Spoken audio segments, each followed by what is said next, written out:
Right, this is going to be another episode of the best Damn League Show, period. And obviously, we're into the playoffs now. We're having a guest on this episode. That's right, it's not just me and Dom only. We were going to have one on a past one, but some shenanigans happened. If you see my Twitter, you could maybe even speculate what might have happened. But that's not for this show. This isn't a drama show, believe it or not. Don't know why I'm saying that. We definitely do address drama if it happens, but it's not intentionally like that. That just happens. Well, the joke is we just create the drama. We don't have to fucking isolate it with other people, do we? So we're gonna have obviously Mac here from Mad Lions, coach of Mad Lions, a champion in the LEC twice last year. Unfortunately, didn't make it to the playoffs for this split, but we get to benefit from that because now we get to have his insights on the playoffs. And crucially, this is where actually, by the way, I'm actually glad you came on the show because even though I know, understandably, people will be very disappointed if they thought they would be a playoff team and, you know, you have all the, you know, loads of issues yourself to address in your team and try and turn things around. But low-key, the best people to have on these shows are people who are the coaches, but because they're not playing, they can actually tell us what was going on in the scrims and what the teams are like and give us for real who they think's going to win, as opposed to, you know, you're on this side of a bracket and you might have to play this guy and is he going to listen to this? You don't have to do any of that. We can just get for real Mac's actual thoughts. But at the beginning, obviously it'd be a bit awkward if we just gloss over the fact of like, well, why isn't he in the playoffs now? So we'll have a little bit of discussion, a little keyword, a little at the beginning about Mad Lions, but we're not going to pour over every detail. We're definitely not grilling him at this point. Like, it's up to Mac what he gives up here and what he has to say to what we ask him. And then after that, let's just get into the playoffs because obviously we've got all the matches we can cover now. We've got so much we can look ahead to. Remember, only one team has been eliminated thus far. So let's just start there, right? Dom, what would be your burning question about Mad Lions? I've got a couple, but what's the first thing you think of with this split? Like, what would be your question to Mac about what could have happened or didn't happen or whatever it might be?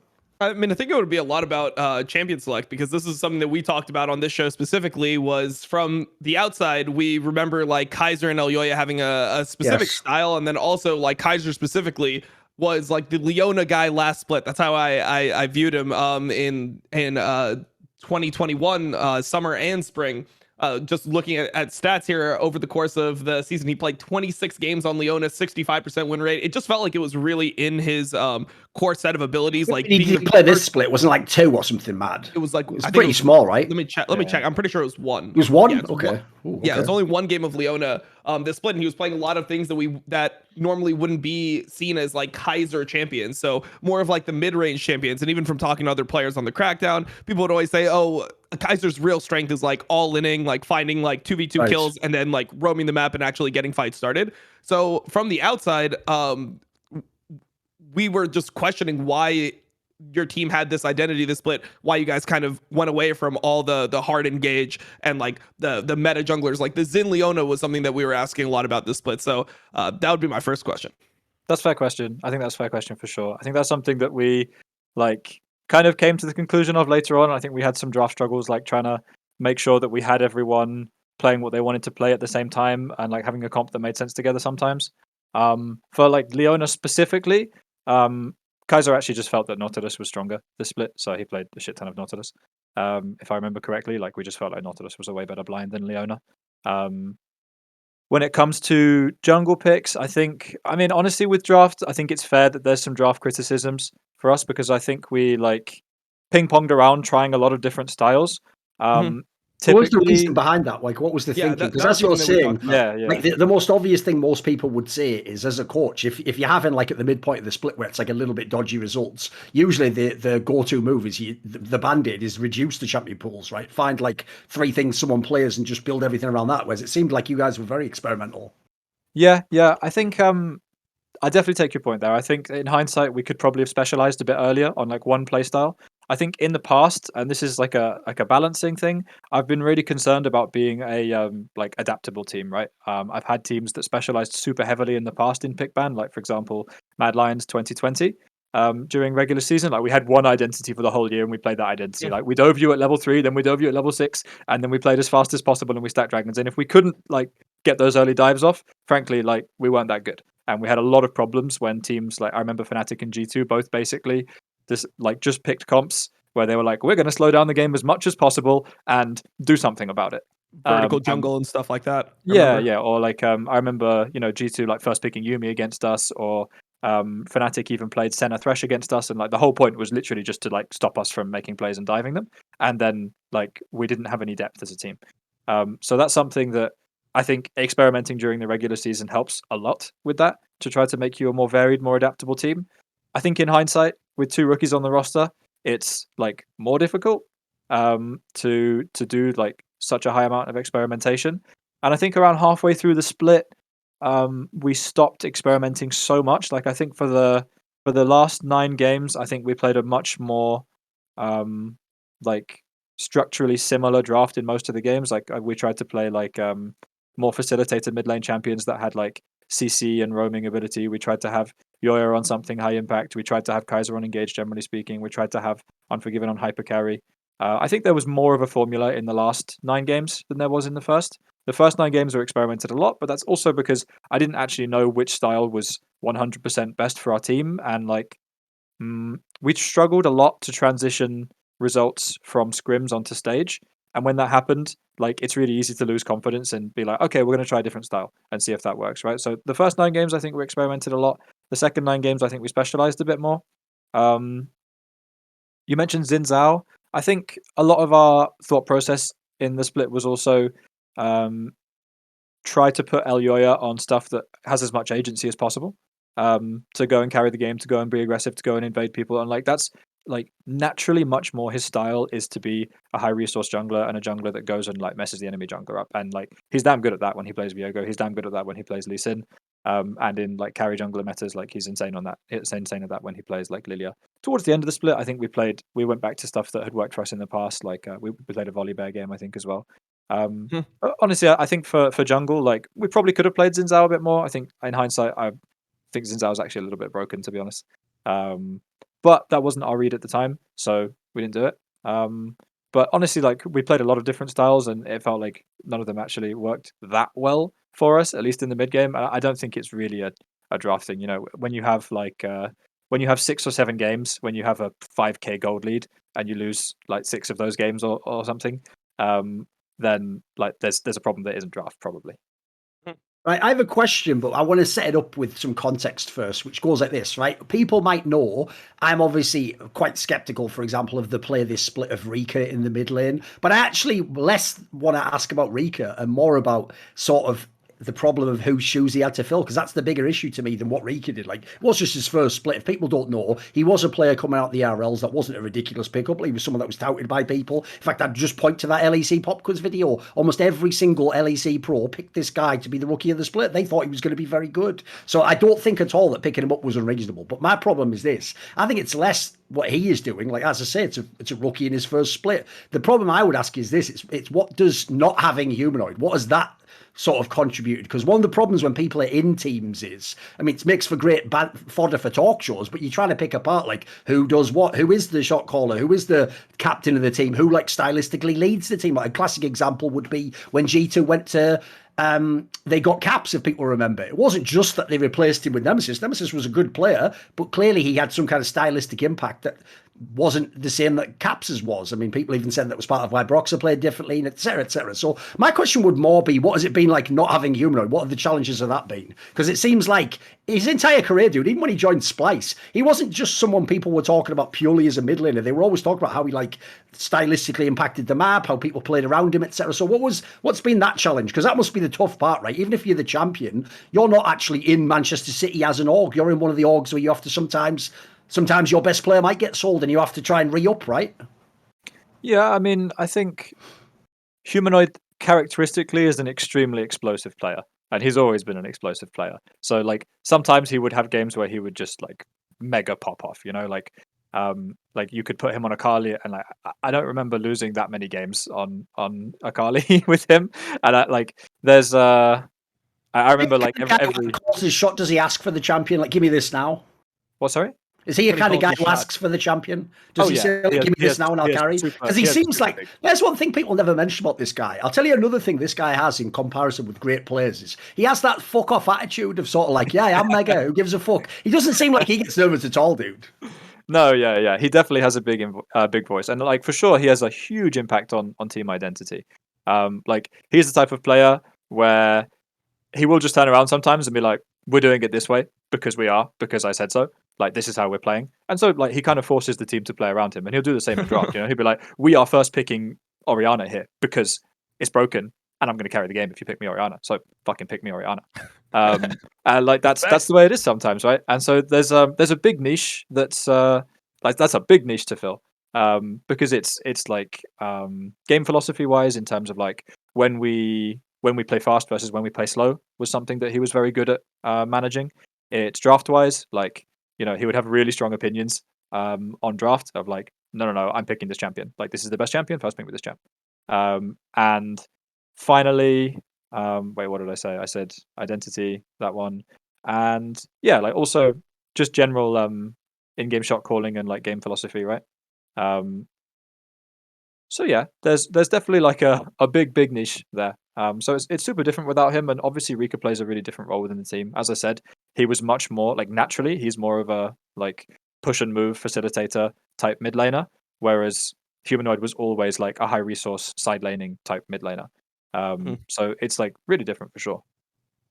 I mean, what I would ask you about this situation was like, is that something that Humanoid grew into, or was he always like that from when you first got him? Because you pretty much got to see this guy's whole career up close. So like, was this something that became the case in 2021, or was he like this from 2019? I mean, he was always quite stubborn when it came to champion picks in draft. He was always really opinionated about like, no, like pick me as in 2019 it was like Azir, right? And there would be a week where it'd be like Azir is the most broken, pick me Azir, first pick me Azir, and I'll carry the game. And then the next week it'd be like first pick me Corki, and I'll carry the game. And so he has really strong opinions like that. So yeah, like the team kind of warps around him in that sense. So he does have a lot of impact there. In 2019 when it came to like in-game leadership, I think obviously he didn't have it back then. Like he's not naturally like a super vocal person. He's not naturally like the type of person that's like constantly talking. He's quite like a stoic individual, I would say. Generally speaking, he's quite reserved as a person. But so shot calling is something that he had to learn, and I think he learned a lot of it off of Chachi in 2019. I think Chachi is like insane with the lead when like Chachi's shot calling is really good, and that's something that Marek I think copied a lot off of him, of like his style in terms of the way you phrase things to get people to listen to you, the way that you like take over a game and take authority and take command of other people, the way you micromanage people. That's something that he learned a lot in 2019, and in 2020 he was like full on micromanaging. Okay. One other thing I would ask about is like, actually, I've got a positive thing I want to ask about. I actually think the big positive anyone can see is like actually Unforgiven. The ADC looked really good most of the split. Like, true, like, yeah, he was playing a fairly limited champion ball, but he was just playing the best picks. Like those, you could guess what? It wasn't wrong to pick fucking Jinx in half those games. That everyone saw it's a really good champion. And by the way, that goes both ways. Anyone could pick Jinx. I saw plenty of ADCs work as good as this guy, mate. So I actually thought for his first split, he did very well. Yeah, I mean, I think he's got like a really bright future. I think he's going to be super good, and everyone gets on with him really well. Like he's really nice to be around. He has like a little bit of a little brother vibe going on with our players already. So, yeah, he's for sure going to have a good future, I think. And honestly, I think it's actually a little bit to his detriment, funnily enough, that the champion diversity was not so good. Even though he's like a really good high resource player, he's really good on Aphelios and Jinx for sure. Like I remember we had 1 week where we played Varus twice. And if you look at his Varus, like, holy crap, his Varus is good. His Varus is really good. And I wish this champion had been meta for more of the split. I wish there'd been a bit more diversity there, because I actually think it would have favored him. Karthus as well, right? I remember hearing from people that he was like one of the only AD carries that actually plays Karthus bot lane. Yeah, his Karthus is insane. His Karthus is really insane. I remember the first week of scrims we had with him, like every team just banned Karthus. Like, it's like, okay. All right, nice. I mean, there's one last thing that I would ask about, which is in relation to the mid game shot calling for your team. A lot of people beforehand, like I talked to Niske a lot. He's on my LEC live views, and he frequently brings up Mad Lions mid game. Like even last year, he like before he played you guys in finals, he was even like, Mad Lions is fucking insane mid lane. Like these guys. Mid game, they just know exactly what to do all the time. Kaiser and Earlyoya are always in the right spots at the right time, and if like they get into mid game, like even down 2-3K, it's like they're winning because they're so confident in what the right plays are on the map. This year, we haven't been able to see that level of mid-game prowess from Elyoya and Kaiser specifically. And it's kind of led to a narrative within the community where people are like, oh, well, it's because Humanoid shot called all of that. Like, they actually were just getting microed by Humanoid the entire time. So I was just going to ask you, is there any truth to that? Like, why do you think the mid-game was that much different? Do you think that a lot of the plays were actually good from them, but, you know, there wasn't the correct response from other players? Or, like, why do you think this situation occurred? I'd say there's definitely an element of truth to it, for sure. I think Yoya and Rika have had, as I said, like really big shoes to fill this split, because those two are probably like the loudest communicators on our team in terms of just like the number of words they say and their ability to like kind of command people. I think when it comes to mid game macro, honestly, most of the agency is in the solo laners' hands, because like while obviously jungle support have a lot of mobility on the map, the solo laners are the ones that decide, are we 5v5ing? Are we 4v5ing? Are we like going on both sides? Like they're the ones that actually have like the true ability to decide where the pressure is on the map, and the jungle support in theory should be following them. So that's for sure something that like is undeniable, that Humanoid has a big impact there. And I think when it comes to like mid game understanding, I think Fnatic have been pretty outspoken about this as well, is that he's actually like teaching them a lot. So yeah, for sure. Like I think his like understanding of the mid to late game is really really top tier. I think he's really good in that regard, and I think he's also capable of micromanaging people. So for sure, there's some of that. For sure, there's some of that. And that's just something that like Arma and Rika needed time to grow into the split. Right, let's get into LEC shit then. Let's get into the playoffs. So let's just go series by series, and then from that we'll spin out whatever topics we want and go on whatever tangents, because that is what I want to do. Right, so Dom, let's start out with this. So the Rogue versus Misfits series, I have to say, this looked like the most telegraphed series ever coming into it, because the logic was supposed to be there's one win condition, maybe two if you can get Jinx. There's two win conditions, one if it's just Vethio on Misfits. All the eggs have to go in the Vethio basket. He has to be the best player in the world, and he has to carry the fucking game. And if he does, everyone still predicts they lose the series. That's not even how this series played out. Like, if you watch the games, here's where scoreboard would trick you if you didn't watch the series. You're going to watch the scoreboard and go, he got all his picks. Great. Zoe, love that. LeBlanc, he's a monster. They didn't play like all the eggs were in the basket here. Like, when I saw this series, Dom, my initial thoughts were like, actually, Vethio was a little bit underwhelming. Like, it seemed like they either didn't play for him or he just didn't have big pop-offs. And actually, if anything, I would say low-key, it was actually Neon who was like the sleeper guy trying to fucking carry all these team fights. So what did you think of this, Dom? Because to me, it was a very different series than I expected, you know. I definitely think Vethio kind of underperformed based on the standard that he had before, but for me, it was expected in a way. Like I didn't think that he was going to be able to play necessarily like better than Larssen, and I feel like Misfits just in general from watching them play, they seem like a team that's very easy to prep for. We saw Larssen ban, and then we saw it given over in specific situations, and it felt like Misfits like never really was in the series, even though it was a 3-1. The one game that they did take felt like it was okay. Well, Larssen played the Kai'Sa mid, and now like he fucked around, didn't he? Yeah, exactly. It's like, let's just test it. No, yeah. But I mean, like that didn't fit. Like, I don't think they do that draft as game 5. Put it that way. Come on. Yeah. You know what I mean? I'm not. It's not to me what I think of when I think Larssen. Sure. You know, like even the Lucian is something that I'm. You know, I've seen so much Larssen Lucian that I know he's really practiced on that, but like this Kai'Sa mid pick just seems like it's not really core to how Larssen wants to play. So yeah, it didn't really feel that expected as well, which is why on this show we were talking about like the fact that we believe that Misfits were going to lose every series they played in playoffs. Like they already lost one. Yes. Whoever they play, the winner of G2 and Vitality, I think that team is probably going to end up top 3. So I just don't have that much confidence in this team when it comes to series. I think that teams prep for them well, and yeah, I mean they go into it knowing what the conditions are. Like, don't give Jinx, don't let Vethio pop off, and try not to give Lee Sin. And then I feel like the game is pretty easy for other playoff teams to play. Yes. Yeah. What do you think in this sense, Max? Obviously, we don't know what your expectations going in were, so you jump in anywhere you want on this one. All right. I mean, I think that, like, you mentioned expectations for Vethio. I think the expectations for Vethio were set at such an insanely high level that he could almost never fulfill them. Yes. And I think it's fair to remember that the reason those expectations are there are because Misfits had, like 6, 7, 8, I can't remember how many, but a lot of games in the regular season where they're legit just drowning. Like, they're just, they're just losing all over the entire map. And Vethio's the guy that ends up pulling it back.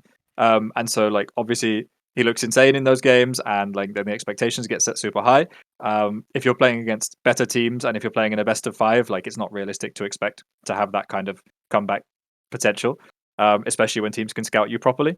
I think like looking at the like scouting and the draft, I think it's fair to say that like Rogue had a fairly easy time prepping, as you say. They just like permaban Jinx. Whereas if you look at Misfits' side, like it looks like they have 4 permabans here. Like they need to ban TF, Victor, Hecarim, Caitlyn in order to like be okay in the draft. So like they're just doomed realistically. Like on red side, they literally can't play because they're not able to trade 2 of the champions that they're like not able to play. They're not able to trade like the power picks that they're not willing to give. So they end up just giving 1 for free every time they play red side, and like they're just doomed in the draft. And I mean, I think if you look at games 1 and 2, like yeah, VTO got his like Zoe, which he's obviously very good on. But like, have you ever tried playing Zoe into Caitlyn, Jarvan, Lucian, Rumble? I can imagine it's not fun. Yeah, I mean, good luck with that. No. Good luck with that. Admittedly, it was his counter pick on 5, right? And he chose it, which like True. probably shouldn't have chosen that champion. But like at that point, like I think the draft is very difficult from there because you have like enemy has a more active jungler. You have a losing early bot lane. They have Lucian, which you can't really counter pick for Prio very easily. They have Rumble Jarvan, so even if you can counter pick the Lucian for Prio, like they're just gonna. You're probably picking something immobile, right? There's nothing that has mobility that can get Prio into Lucian. So like either you pick something and get Prio, and you get dumped by like completely dumped on by Jarvan Rumble in team fights, which is exactly what happened, or you pick like Akali there, which is good into their champs, but like FF the game at 15 minutes. Yeah. And then also like the 4-5 ban preps for the Lucian to be really OP. I mean, they banned the Syndra out, and that is one of the like the biggest answers to Lucian that we've seen. Yep. So it feels like there's not many good 5 picks here. I really don't even know what you pick on 5 here that wins this game. It looks like you're just completely doomed. No, yeah, they didn't smell the Lucian Rumble coming, which like it's fair enough, right? Like it's not like that many people are playing Lucian Rumble. Odo is an OG Rumble player, and his Rumble is really good. OG pocket pick, really, exactly. Yeah, so it's like you're in like the deep lore when you're going back to there. Remember, half the people playing the Misfits weren't even around when that was bloody going on. Like probably weren't even playing League of Legends. It feels like it.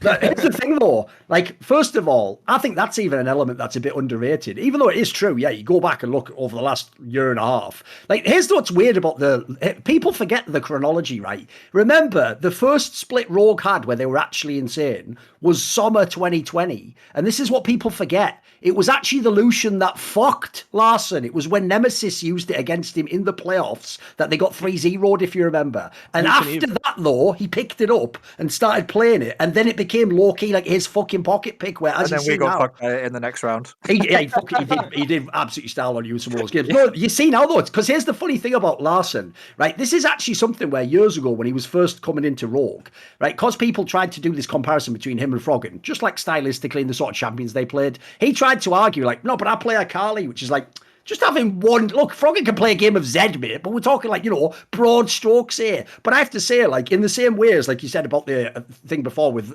Lucian, in the same ways you don't typically think of Larssen as a Carly player. I agree on the Lucian. It doesn't feel like it's his champion, but he's fucking good on it, mate. And you see what they like. If you're a coach, Mac, that's just free money. If a guy has one pocket pick in his back pocket like that at any moment, other people aren't even playing, he can just pull it out. And in fact, in the current climate, it's true. It's not like he really would play it in this team, AD or top, but it's even been flexed in the past year or so. So what did you think about this angle? What do you think about Larssen in general?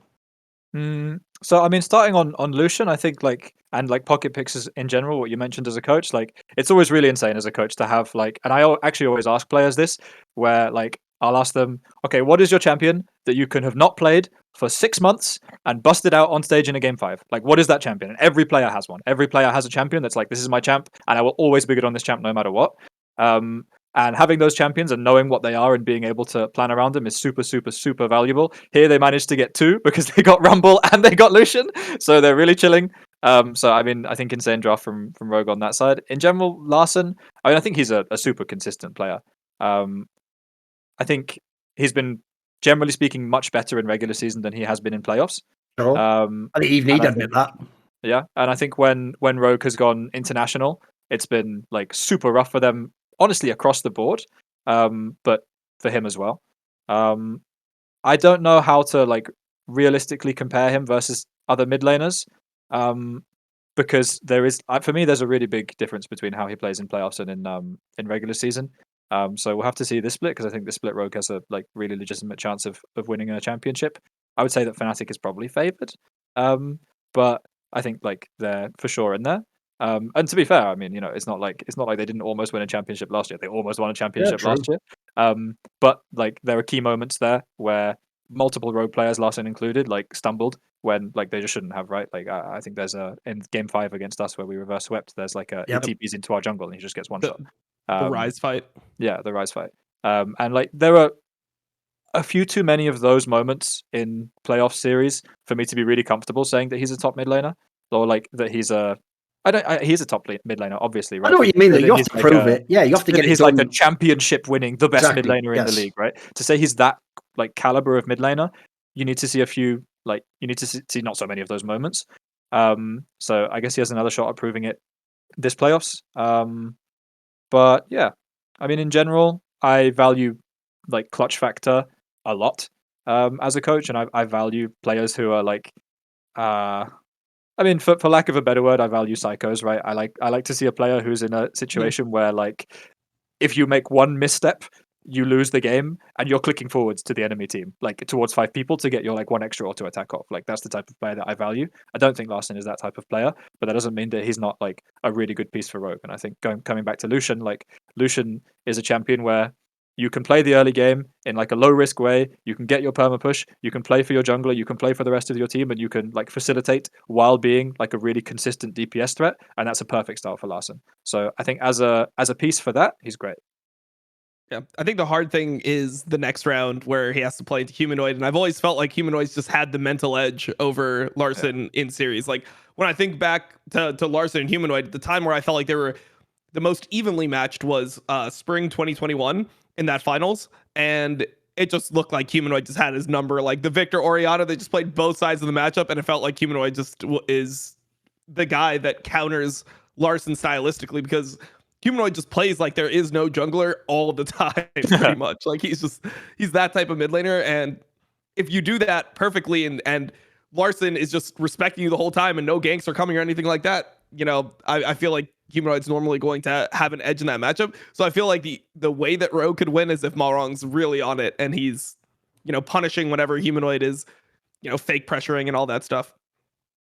I even think you could, what I love about those two players is not only are they both coming up at exactly the same time period, they both came up in season 9. They even were actually playing on the level before that, at the ERL level. And then you look now, it's some anime level shit with the antagonist and the protagonist. So one of them is a god in the fucking regular split and always is clean, fucking conservative play mages. Then the other guy, not the mage part obviously, but the other guy's phone in half the regular seasons, but don't give a fuck because you have a leather jacket and a motorcycle or something.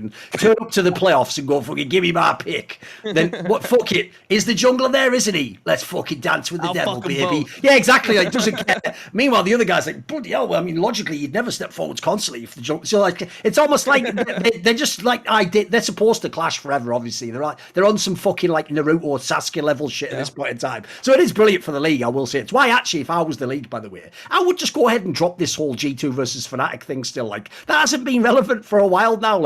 That's the fucking storyline. It's Humanoid versus Larssen. That is going to be your league for the next 2 years if you play it right. So I think that's why to me this next matchup is amazing. Not only is it the two real best teams, and we really could obviously see them rematch in the final even, so it could be a really interesting strategical angle. But yeah, that matchup potentially defines what the next year or so League of Legends is like in Europe. Because if Rogue lose again, and especially if they lost in shocking fashion, crushed, I can just tell you, having seen teams that have had problems like this, you can get in a really deep hole mentally on that. And obviously the problem with that is every time you go back to the split, it doesn't help you. Those BO1s don't help you fix that problem. You only ever get a chance to test it again when you're back in the nightmare scenario. So it's why it's the trickiest thing to overcome in esports, in my opinion, performance anxiety or just having some issues when you're. It's also why, by the way, why if you do have a humanoid, yeah, it's OP as fuck. Of course, you want that guy forever if you can. What do you think on this angle, though? Because one thing I'll also say, by the way, is I do think that's another angle that people were too hasty on. The angle went like this, Mac. It went basically, it's like the fucking Breaking Bad meme. Malrang can't keep getting away with this. He can't keep getting. Spoiler, he can. And not only that, we all thought maybe he could like pinch his champion pool. The joke is, this guy really is so raw. He was just like, just give me Jarvan, and all I'm going to do is flash forwards and fucking ult them anyway. Like, and he just caught them like a million times in these games. Like, that's supposed to be the joke. That's the champion Mac normally that like you get, like, it's like punishment that the jungle has to go on to that. Like, oh, bloody hell. Because everyone knows you can look really fucking bad on that in a big match. So what do you think about the Malra angle? Because this, so far, if you're Rogue, this is exactly what you hoped he was going to be like. Yeah, I mean, I think Malrang's had a damn good split. I mean, on Jarvan specifically, like, Jarvan's damn hard to play when, like, you don't have the prios and your lanes are getting pushed in. Then you need to be, like, super creative, which, to be fair, like, Malrang is. But, like, if you have better laners and you have prios everywhere, then, like, Jarvan's, like, the most OP champion of the game because he could be everywhere. And I think, like, honestly, you saw that with EDG at Worlds as well, right? They were one of the only teams that would just be like, yo, pick me Jarvan, first round. I don't care. And like if your laners are good enough and your early game vision setups are good enough to give Jarvan the information that he needs, because like Jarvan as a champion, you need to like cross map the enemy jungler, right? Like if you know the enemy jungler is going top, you need to go bot so that you can gank because you're a ganking jungler and you're really good in outnumbered situations. If you have the best laners and you have prios, then you will have more information than the enemy jungler, and then you can make better decisions with Jarvan.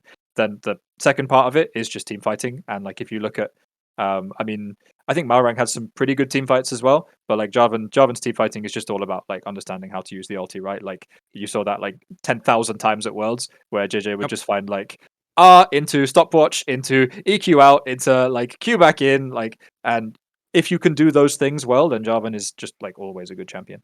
I mean, Jarvan is the type of champion where, I mean, so to go deeper into Mac's point, the other thing that he's saying there's the reason why you have to cross map is because you lose most like 2v2s and 3v3s. Like if you're playing into like a Volibear, a Viego, a Lee Sin, any of these, you're just going to get shit on in most fights unless you get like a super crisp, like one shot on somebody.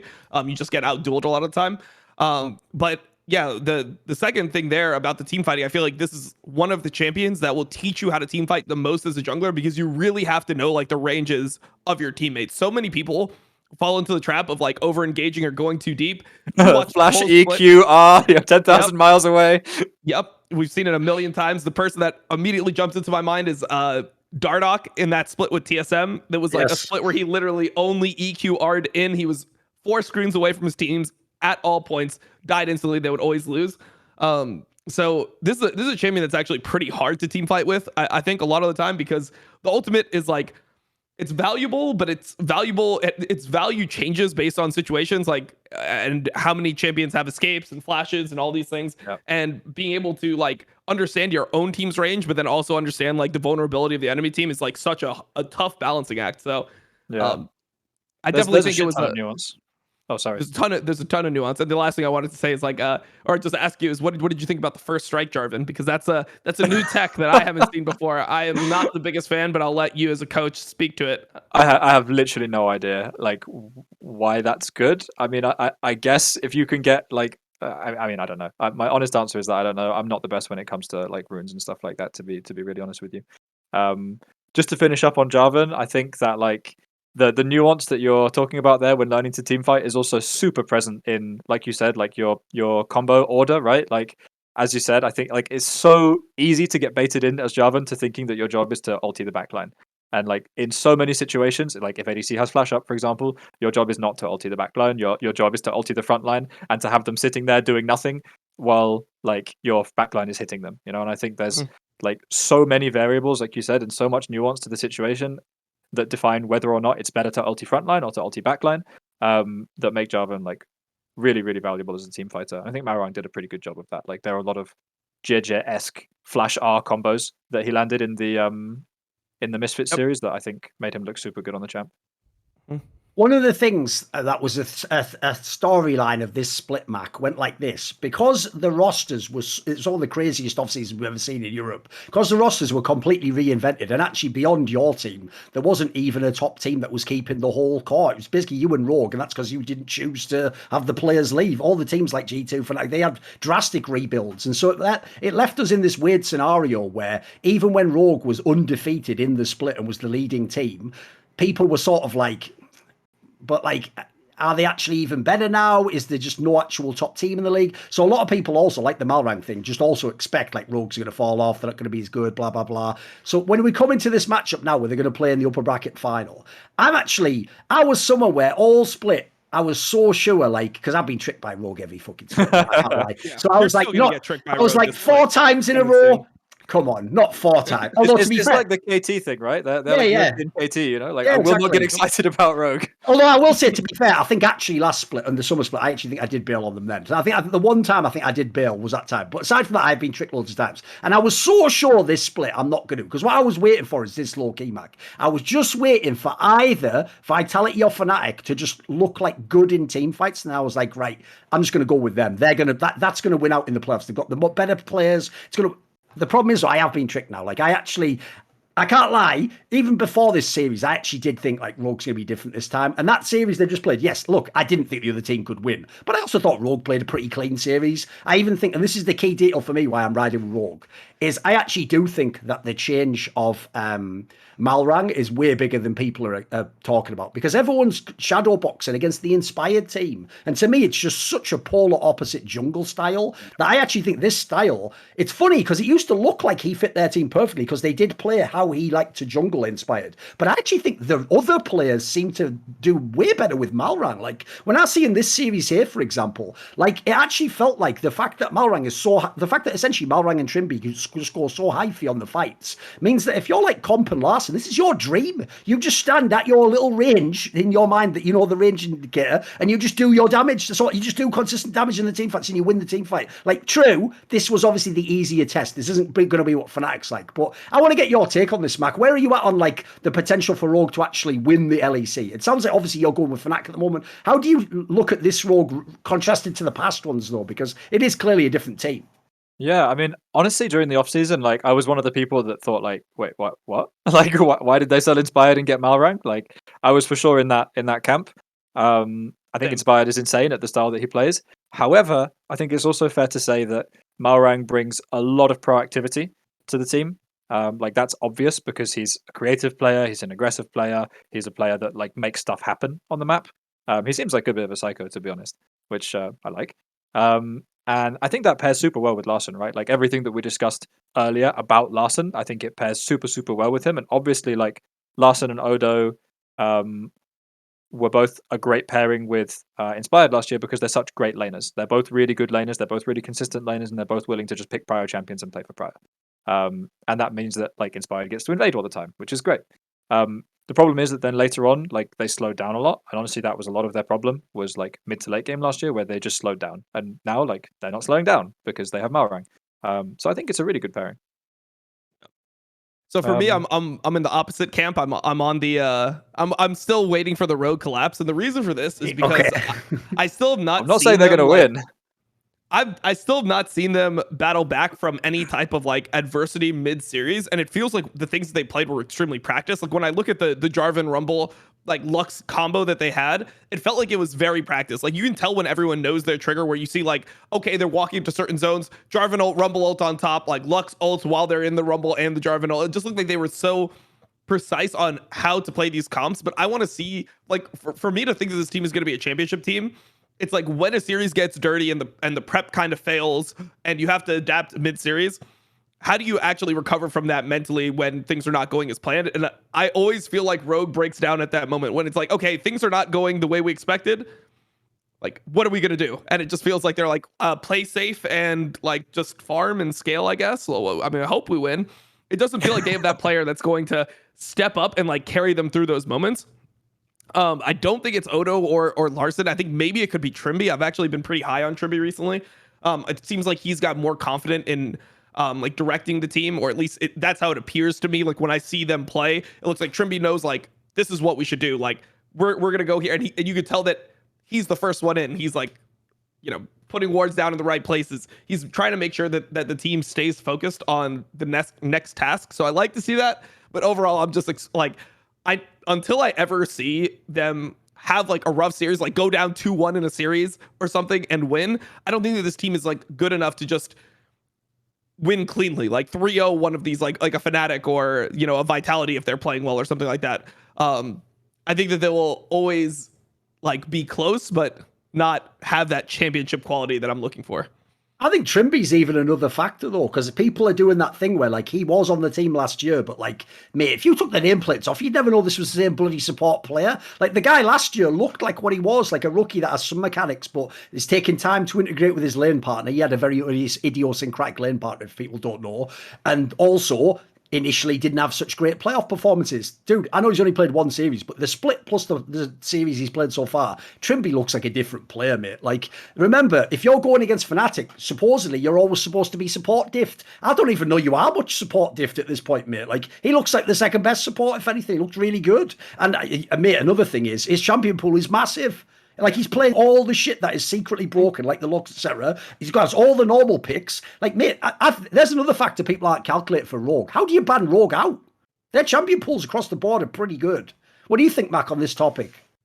I think they're pretty good. I think I would echo Dom in saying that normally Rogue is a team that like is very practiced on certain comps. You know, that I feel like they're a team that like theory crafts like, okay, this is our perfect comp, and this is like composition number one, right? Yes. And this is composition number 2, and this is composition number 3, and we're going to play one of these 3 comps.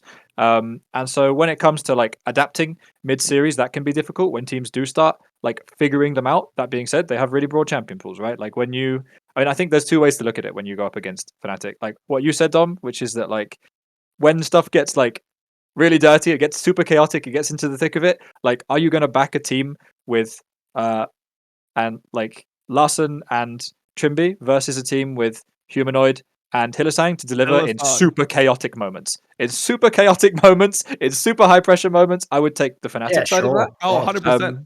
However, from a support perspective, like I think Rogue is the only team that doesn't have a problem dealing with Hylissang's support pool, because Hylissang's support like champion is insane. A champion pool is insane, right? Like this guy can play Pyke, he can play Zilean, he can play Yuumi, he can play a lot of different champions. He even plays like Morgana and stuff like this. And Trimby is the only other guy that also plays like all of those champions apart from like the Pyke probably, right? I would still probably put it on Hylissang to like clutch it out in those moments, but like that's not to say that I mean I think Trimby improved a lot in the space of a year, and I think some of the playoff like jitters that he did obviously have last year will probably have resolved themselves to a certain extent. Like you know, he went to a finals last year, he went to worlds last year. I think in another year you could see like you could definitely have a world where you might like back the Trimby side of it. Okay, let's talk about. Yeah, go on, Dom. I just like picturing a scenario every single time, which is like you get into like the meat of a game where death timers are like desynced. You get a fight, it's like a 4-for-2. Health bars are not full. One team starts Baron. Like, is Rogue or Fnatic going to be the team that like clutches out the situation? And I just feel like it'll never be Rogue. That's kind of like where my mind is with things. I'll throw one name out there as a counter. I'll just say the name. That's all. Razork. Sure. Has anyone seen him? I think I've got like a milk carton here. Has anyone seen Misfits player used to? Mate, I actually think he played pretty okay in that series. I thought he had he was fine in the series. I'm just saying. I noticed you guys didn't mention the jungler here, so we're talking about like messy game situations where we're having like maybe like we have a 3v4 into a 2v3 into a one-person based. And guess what, mate? Razork right now would be uncomfortable as fuck. This guy still hasn't found his sort of place in the team, you know. So the difference for me would be that like I'm not necessarily looking at like all 5 players being like having that sense. I just think you need like 1 or 2 guys that are gonna like take command of the situation. And those people to me are like Humanoid and Hylissang. Like they'll just be like, no, you can Baron, like you can do it. Just make sure that you like and they'll be able to like find all the nuance in the situation. Okay, this person needs to like just stop him, or Hylissang will be like, if I just suicide and stop the jungler from coming in, just get the Baron and get out. Like he'll be the guy that will find that. And I just feel like Rogue will be the team that's like shitting themselves in that moment. Like, can we fight? Like, okay, I'm going. Oh God. Oh, okay. Just back. Just farm out the Baron. You know, like they're gonna be panicking. They're gonna be the ones on the back foot of those like little like mental games that come in. So listen, I mean, history's definitely on your side. Don't worry. Like I agree. Stylistically, historically, it's all on your side. All I'm saying is, in my world, this is we're now in fantasy world here, right? Basically, Malrang is a human fucking range indicator for Larssen in team fights. So Malrang's gonna be the psycho. He's the one going in, mate. And then Larsen's job is just fucking follow that Korean. Or you're going to be back in the RLs, mate. Not really, because obviously you just go to a better team. But no, I think it's plausible anyway. But let's go to the Fnatic side, though, because the problem I also have is this, right? I notice everyone's doing this thing. And true, people like Humanoid do deserve this reputation. If you've had that many splits where you were like a good player, but then you always like buff up in the playoffs, that's a thing. I have noticed that is just a trend. Like it is typically what happens. But the one thing I do think people are overrated, in my opinion, is it feels like people are taking the peak Fnatic when they're at their best games this split, and they're really ignoring how many whack games they had. Because, dude, I didn't even think that G2 series was that impressive for Fnatic. Like, they won, but like half of it is like, I thought G2 was just fucking pretty bad half the time in that one. Didn't even look like they gave themselves a chance to win some of these games. So, like, look, I'll give props to Fnatic. You won the series, but like, I didn't think that was some like, you know, impressive performance. I mean, like, if I was Rogue, I wouldn't be shitting myself watching that match. Maybe from scrims I would. Who knows? But what do you think on this? What was the G2 series like? Where were you going on this one?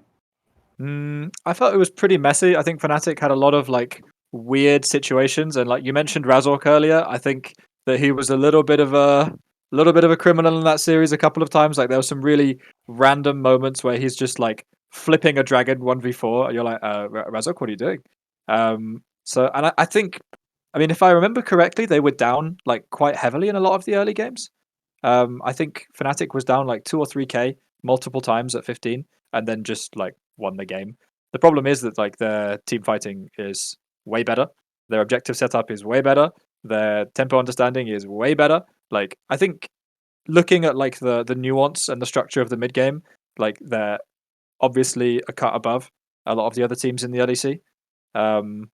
But that doesn't mean they don't have like stupid dirt moments, especially in the early game. Where like, I mean, when you have like Razork and Hylissang in your team, like it's going to happen sometimes. Like they're just going to run in and die sometimes. And they had like a literal 2v4 in the Rivera at one point, which like that happens. That they kind of won. Are you talking about the Renata Viego one? Because like yeah, that combo was insane. That combo was insane. And I mean, I think props to Razork. Like, I mean, sometimes he has some like brain fart moments, right? But like mechanically, this guy's really for good. Sure, yeah. And on Viego, like his Viego is very, very, very good. I think Viego is one of the like his best champions for sure. And like yeah, I think they had like a really insane combo with the Viego Renata. That was nasty.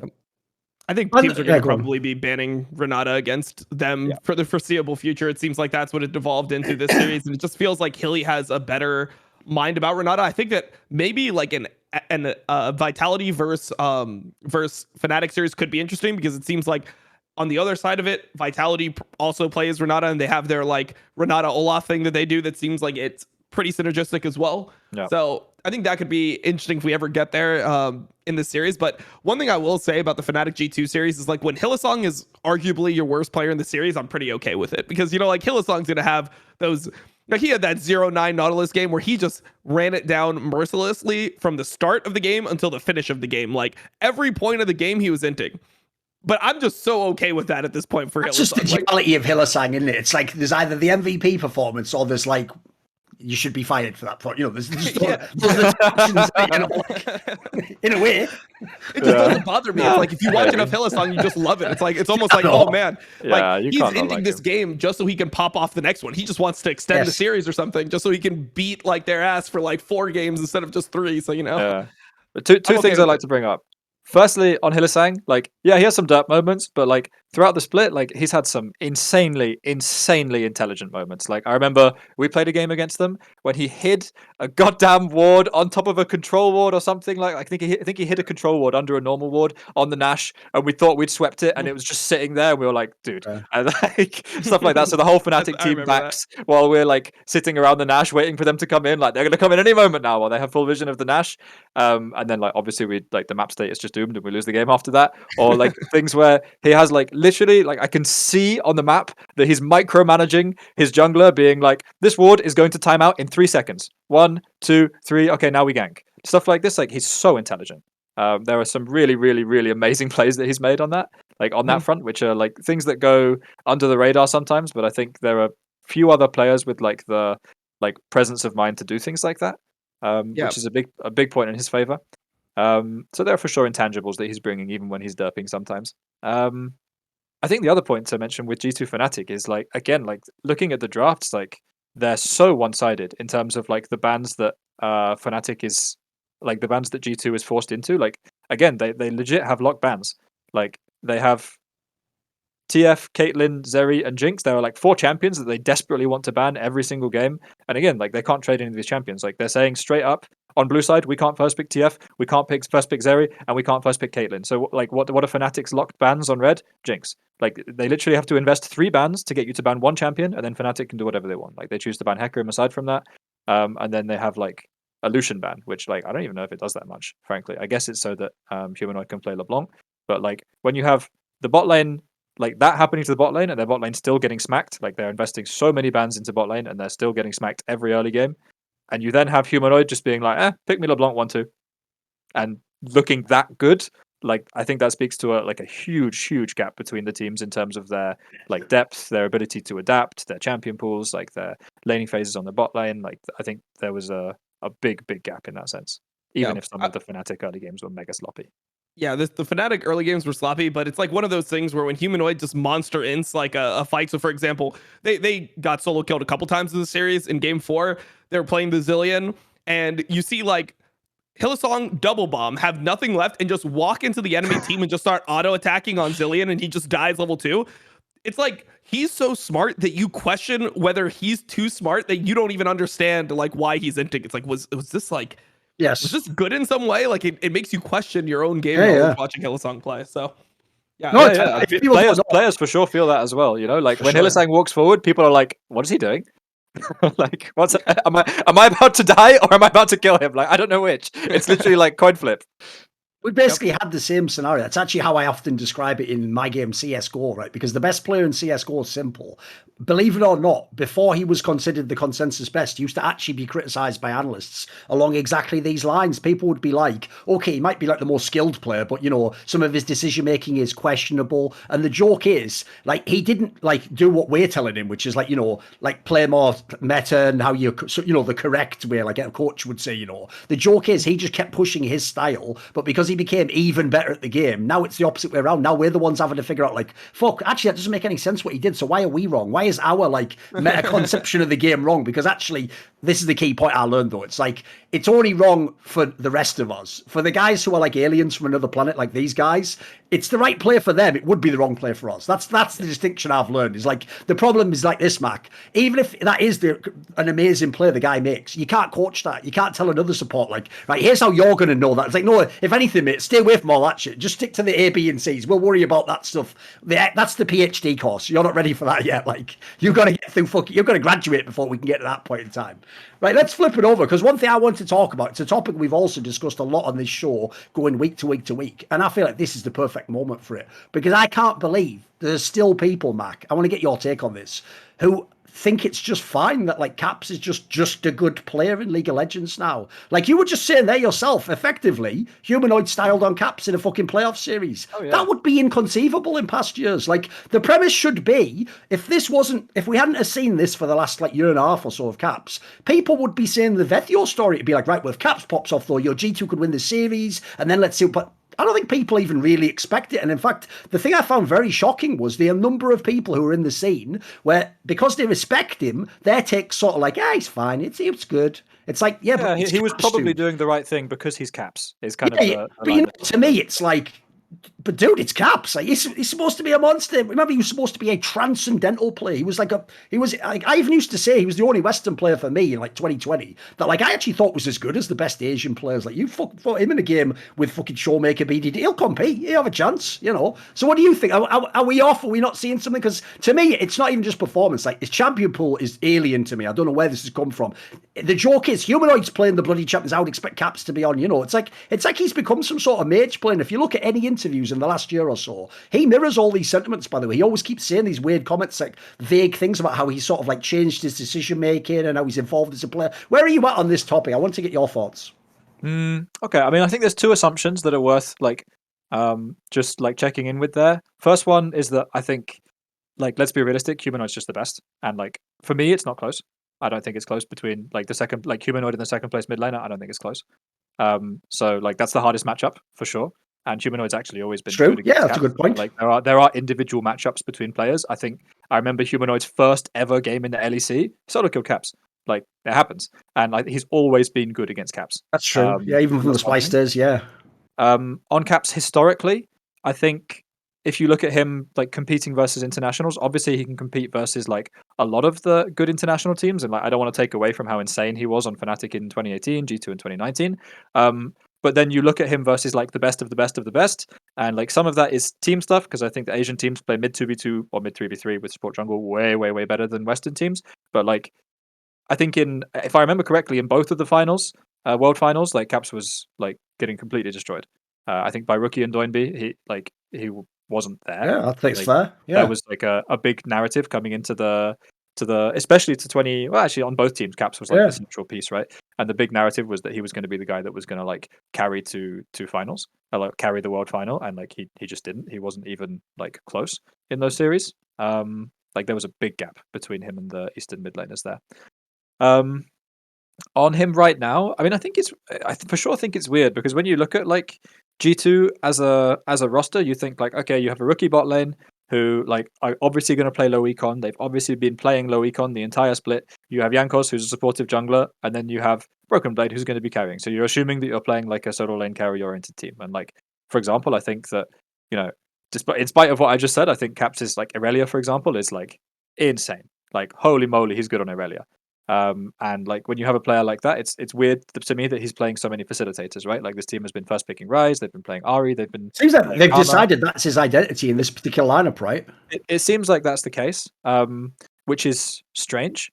I will also say that that's perhaps not as big a departure from the norm as people think. I think when you think back to 2018 and 19, it's really easy to remember him being the 1v9 carry on Irelia and stuff like this. But I think, especially in 2019, those games were the exception rather than the rule. And in most of the games, he was playing Zoe or Syndra or Rise, and he was going top or going bot because he had like super high resource top and bot, and he was able to just like neutralize his lane, be good enough in his lane that he could roam and still go even CS, and then he would impact the map 10 times more than any European mid laner. And that was very much his niche within the team. So I don't think that role has necessarily changed so much. Yeah. I mean, I think it's personally Thorin's fault because Thorin's always the guy that likes the Froggins, the Larssens, like this type of champion pool, and he just wants your approval. So what does he play this year? He plays 3 games of Orianna, 3 games of Victor, 2 games of Corki. He's playing the TF just like Larssen. He's drawing Lucian bans, and you're still not happy. So I think the problem is with you, Thorin. You like this style of mid lane, but when caPs's does it, you're just not. You don't fuck with it anymore. What happened there?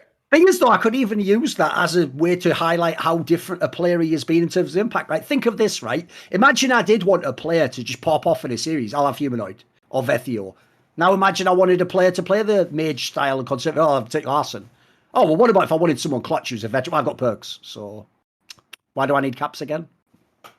Well, I think caPs's is never really a control mage player, though, right?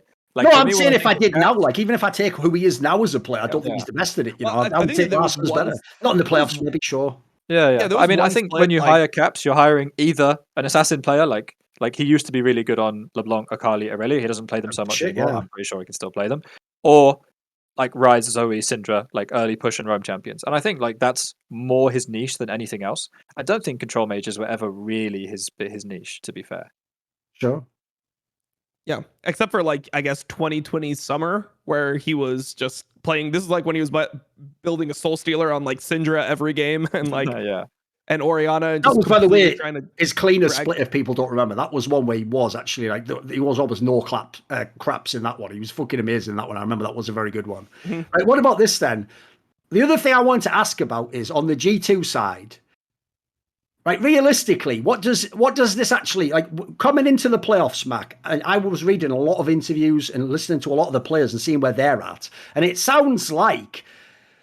Because a lot of them also think Rogue will choke, and you know they have to. Essentially, basically, if you're a pro player and a top player, Rogue has to prove it to you before you're going to give them the credit. That's just the way it is at the moment behind the scenes. But I noticed going off scrim results, a lot of people actually were saying Fnatic's the best, but a lot of people were also saying G2 is really good actually, and they thought G2 would be like a sleeper, and maybe that could be like if Rogue doesn't make it, maybe it's G2 Fnatic in the final, right? Obviously, true. This first one technically is against the people. The consensus best in Fnatic, but I was a little bit underwhelmed generally by G2 here. Like, look, certainly the lower bracket teams are different, but It makes me wonder where, like, the problem I've had all split long, Mac, with G2 is I feel like the ceiling doesn't feel like it's that high. Because I've only seen the official games, obviously. What I've seen in the official games, they never looked like a world beater, mate. I mean, Dom made the point that, like, when have you ever seen them have a lead and just, like, play out the game properly and just win the game? Almost never. In fact, half the time they didn't even bloody have a lead. Like, that's why, to me, if people don't know, that's why I tunnel on the caps part. Because if I don't have this crazy win condition, suddenly this team just becomes, like, just a good team, but like they're not. I can't think of anything in their identity that's dangerous to anyone else, or like they're uniquely good at. Like, where are you at on G2?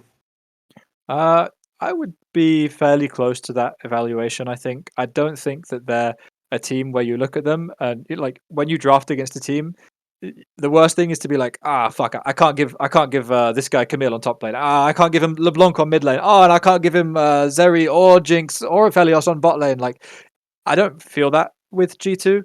I don't feel like they're a team with like a huge number of carry threats. Which again is why it's weird not to see caPs's playing more assassins, more LeBlanc, more stuff like this, right? Because like he's obviously good enough to do that, like he has been in the past at least. So, and like with that, then if you have like Broken Blade, I think is good enough to carry, and I think caPs's is good enough to carry on those champions. And your bot lane, like when you hire that bot lane, you're not expecting them to carry, right? Like that's not their job. Yes. And it's the same with Jankos, right? Like when you decide to keep Jankos on your roster, you're not being like, well, this guy's going to play Nidalee and 1v9 the game. Like that's not the way he's going to play. So the problem I see is that with caPs's on facilitators, like it's not like you have these like mad carry threats in the other roles, you basically have Broken Blade, who they're playing for a lot, they're playing like Ryze, Jace, a lot of stuff like that in the early game, just like going top. They do seem far and away the most top-centric team in LEC, oh, yeah, right? Absolutely. And Broken Blade's for sure good enough for that. But like then, like where are the rest of the carries in the team? The carry can't just be top lane. And then like a Ryze who gets outscaled in the late game, What do you think, Dom? Well, I mean, I agree with that completely. I mean, I just think that they're not going to be the team that's going to surprise anyone, and they just, it's pretty much what we said all split, right? Like they're just not the team that like when you have a lead, you're like, oh, it's secure with G2. They're going to make like the final macro decisions, and I feel like Jankos just gets them through the early game a lot of the time when people are making mistakes, and it's completely fine. But they just don't have that quality where you think that they actually can close out with leads, and a lot of times it ends up being sloppy. The thing that I would actually ask you, Mac, is about the Flockhead comments recently. I don't know if you saw the interview, but he said that he actually thinks that Rogue's bot lane is significantly better or like better or easier to play against than Fnatic's bot lane. This was really hot. That's pretty spicy. Yeah. But obviously, you mean harder to play against than Fnatic's bot lane? Harder. Yeah. Harder. Yeah, Rogue's bot lane is harder to play against than Fnatic's bot lane. He thinks that like Fnatic's bot lane is kind of just whatever in terms of pure laning.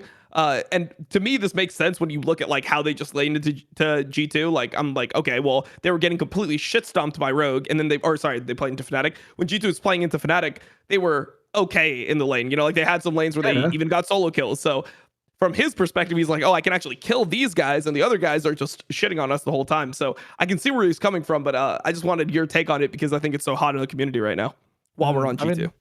I mean, I would need to look at it specifically, but I think historically, even if I think back to like the last 3 years of Upset, even when he was playing with Ignar, I think that was 3 years ago, like they, as a bot lane, have not been the type of bot lane that is just going to like murder you in lane and 2v2 kill you. And I think Comp and Trimby are much more that kind of bot lane where they're going to play 4 bot lane. Upset is going to play like a high resource style, and he's going to expect to get resources into him and all of that type of stuff always. But I think they're, generally speaking, very good at turning prio into going and getting mid prio and things like this, right? So I think like as an ADC, you might not be able to feel the impact, but I think if you compare the impact that Hylissang has on the map compared to the impact that Targamas has on the map, that's probably also coming from the bot 2v2, as well as like factors like, Hylissang just being more experienced and really good, right? Like probably a better player right now. I think from bot lane perspective, it's hard to feel that like when you're not getting pressured, but the enemy support is like kind of everywhere. So that might be the case. Again, I'd need to like look more closely at it. I would tend to lean towards Upset and Hylissang, but I don't know if it's super unfair to make a case for like it being harder to lane against Comp and Trimby, because they also play like a lot of really obnoxious combinations. Stuff like Hate the Lux. Caitlyn Lux, for example. Agreed.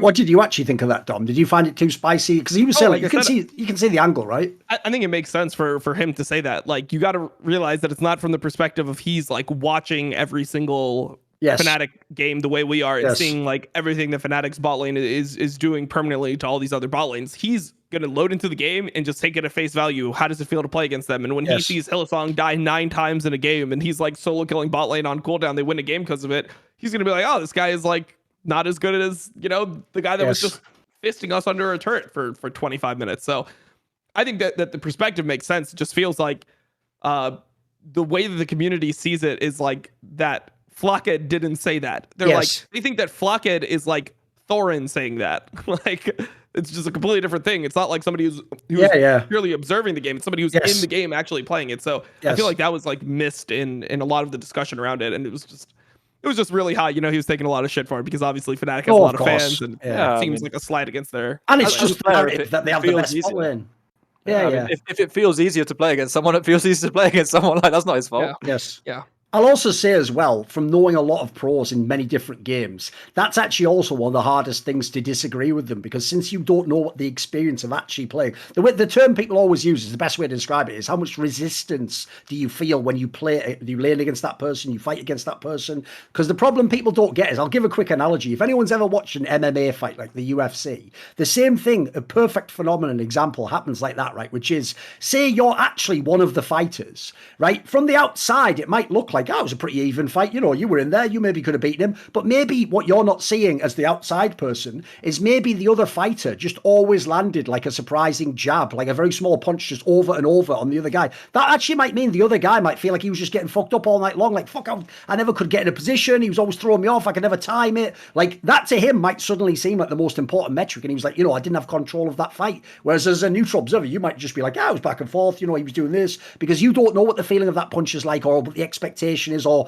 crucially, you don't know what the game plan was. If the game plan suddenly goes out the window, it's going to feel like a much worse fight in this scenario than if it goes according to game plan, but with a slight difference. So it's one of the reasons why, like, probably the worst example of this, because he also used to just get shit for it all the time, is most of the opinions of Wonder about top laners, because everyone just goes like, silly old Wonder. It's like, no, he's talking about that. He means purely when Wonder would play someone in solo queue, like, does he have weird elements where he just thinks, oh, that's unusually good, or someone doesn't normally do that, and then that's why to us it might look like he's praising the guy to the heavens, but he just has his own specific reasons as to why that impressed him or caught his eye. That not everything shows up in a game. A lot of the nuance doesn't translate to the observer, basically. It's why I'll always give players like a little bit of extra leeway. Like, I'll never tell them they're totally wrong and it's nonsense. They have a different perspective than us, obviously. What about this then? Let's transition, because one thing I want to talk about was, obviously the other match was the Vitality XL one, right? This one feels you know what, mate? If we got any of the others slightly wrong, Dom, this one's exactly what I expected this fucking match to be.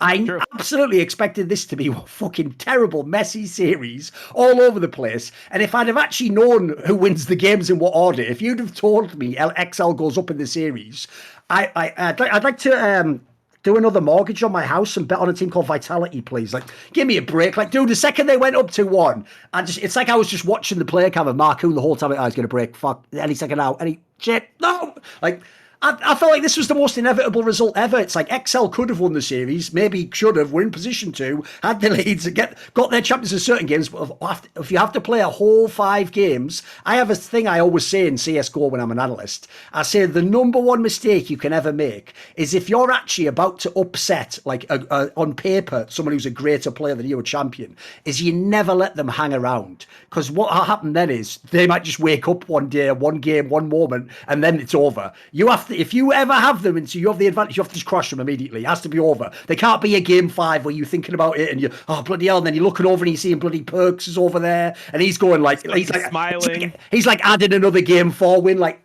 That's 25 of the, like, you know what I mean? Like, at that point, like, just psychologically, that game's lost, I'm afraid, boys. It just is. It's more than that as well. It's also like I think people would love to see the Game 5 lobby chats sometimes. And Game 5 lobby chat against Kazi and Perks is a hard one to win. That's a really hard one to win. Yes, I agree.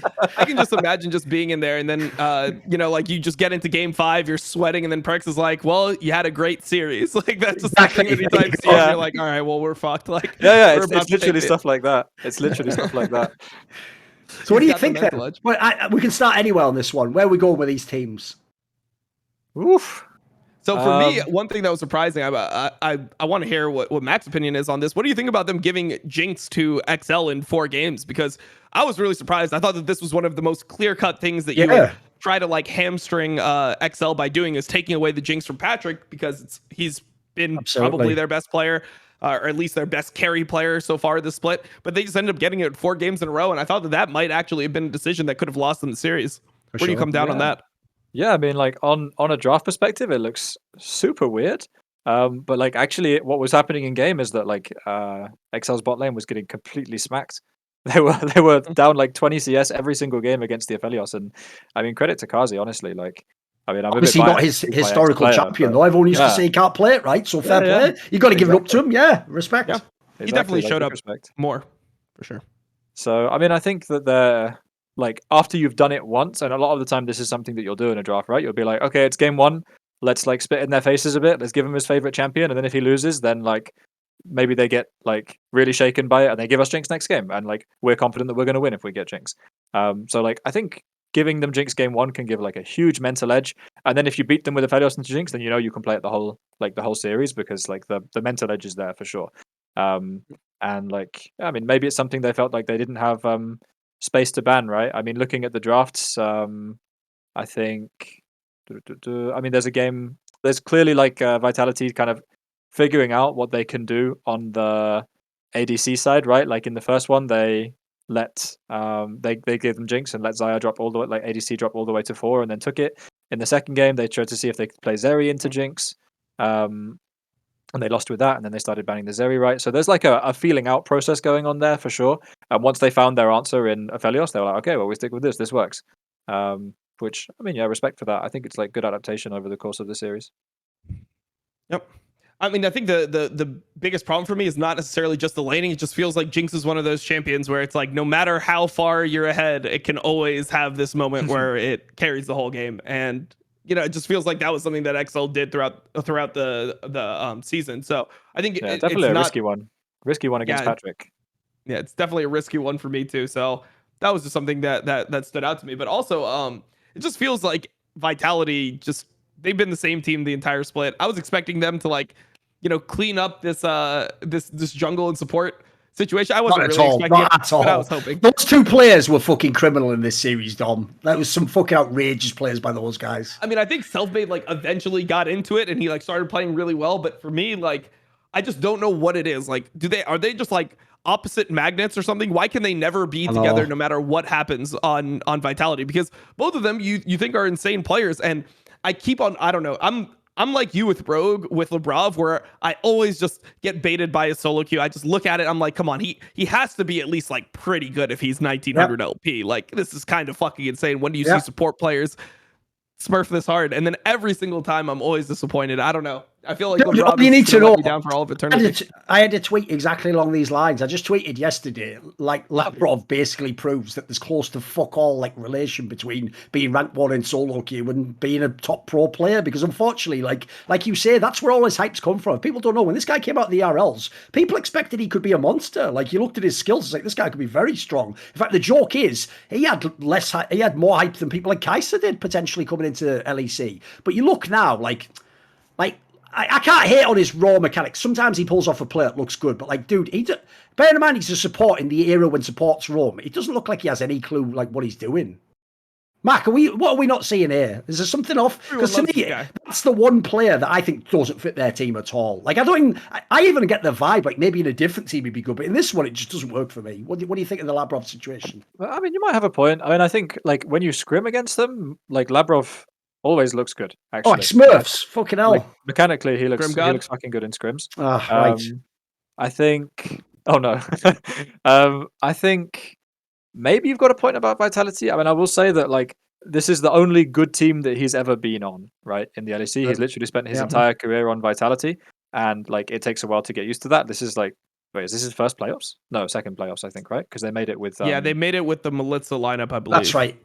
No, they never made no, it. no, With they Melitza. never made it. They made it with No, Crownie and Leader. Yeah, Crownie they and made it Leader. with the Crownie and Leader lineup. Last split, yes. Yeah, sorry, last split. So this is like his second ever playoffs, and I think like obviously in Vitality is going to be a shit ton of pressure on that. So that's like a difficult transition to make, because I mean like all of the players on Vitality must be aware of how much money is being spent on that roster and what the expectations are, and the fact that they're probably coming in under those expectations. So I think there's definitely some like wiggle room there in terms of like, you know, not disregarding Labrov entirely. I think he's still very young. Actually, he came into the league very, very young, if I remember correctly. So I think like he for sure has still a lot of time to develop. In terms of like, oh, he's only 20 now. Yeah, fair enough. Okay. in terms of how he's performed in like some of the big moments, I mean, yeah, there were some blunders for sure, right? There's like the Tom can't cheat, for example, where he just like doesn't beat the guy, which kind of blows.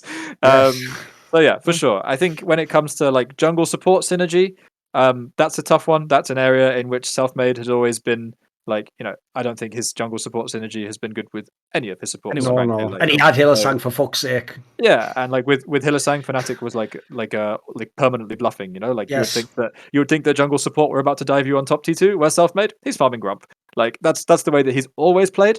So I don't think it's like necessarily a huge slight on Labrov, but definitely it's a hard pairing for him to make work. And there have been some blunders for sure. I mean, I think the problem for me is that I don't see like any progress with it. Like there was one time during the split, I still remember the game because I was so hyped on it. I was watching it like on stream, and I saw them both. I saw Labrov run mid with Selfmade to help Perks push out a wave, and then Perks then moved with Selfmade and tried to pressure top. And I was like, holy shit. He moved from bot to mid, they transferred pressure to mid, and then they transferred that pressure to top. Like this, they fucking got it. They've unlocked the code. This team is about to go God mode. Never happened again. So the problem for me is that I don't see like they're making any steps. It's not like I'm like, oh, like they tried to do it here, but they were a little bit off. It just feels like it's just a concept they just don't want to do. Like for some reason they just don't like it. So think how wild that is, though. Dude, think how wild it is that, like, individually, both the jungler and the support can be massively scrutinized, especially in the context of, you know, potentially being a super team and trying to win LEC. Then you add in, as a duo, they're non-existent compared to most of the ones in the playoffs. Like, if even XL arguably has a better jungle support duo. Then you look, and then this is the final one that's the killer for me. It's like, realistically, as an overall team, they've already played together for a whole split. That's the worst part of it all. Like, if this was the new lineup, I'd be like, well, in the summer, maybe. They already had last split together.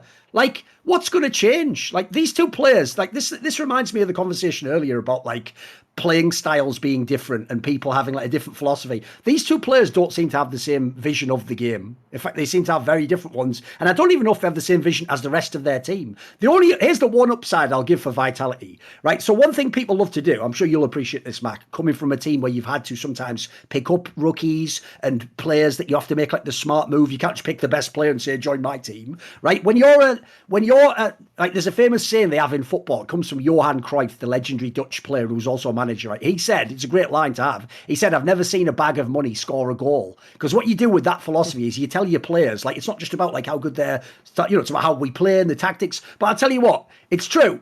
Spending money won't win you in the league immediately. But Vitality shows, tell you what, it can fucking help bring the floor up, though. Because when you just spend like this on players, you can suddenly have a team where, like, we're doing all this critique of the jungle support. You're still bloody going to be top 5. You might even be top 4 yet. You might even fucking end up top 3 with this team. Even though it's, as far as I can tell, take the nameplates off. It's a terrible team, but you put the nameplates back on and you're like, fuck, I can see how they actually still win, like, 1 out of every 3 games or whatever. Like, there's something fucked about this line. Like, I feel like the problem I have is, if I judge it by what it should be, which is they were going for number 1, they've failed completely thus far. But if I just look as a raw team, it just shows this is why people build super teams, because you're going to get something out of it. You're going to have some player could do something. What do you think, Mac?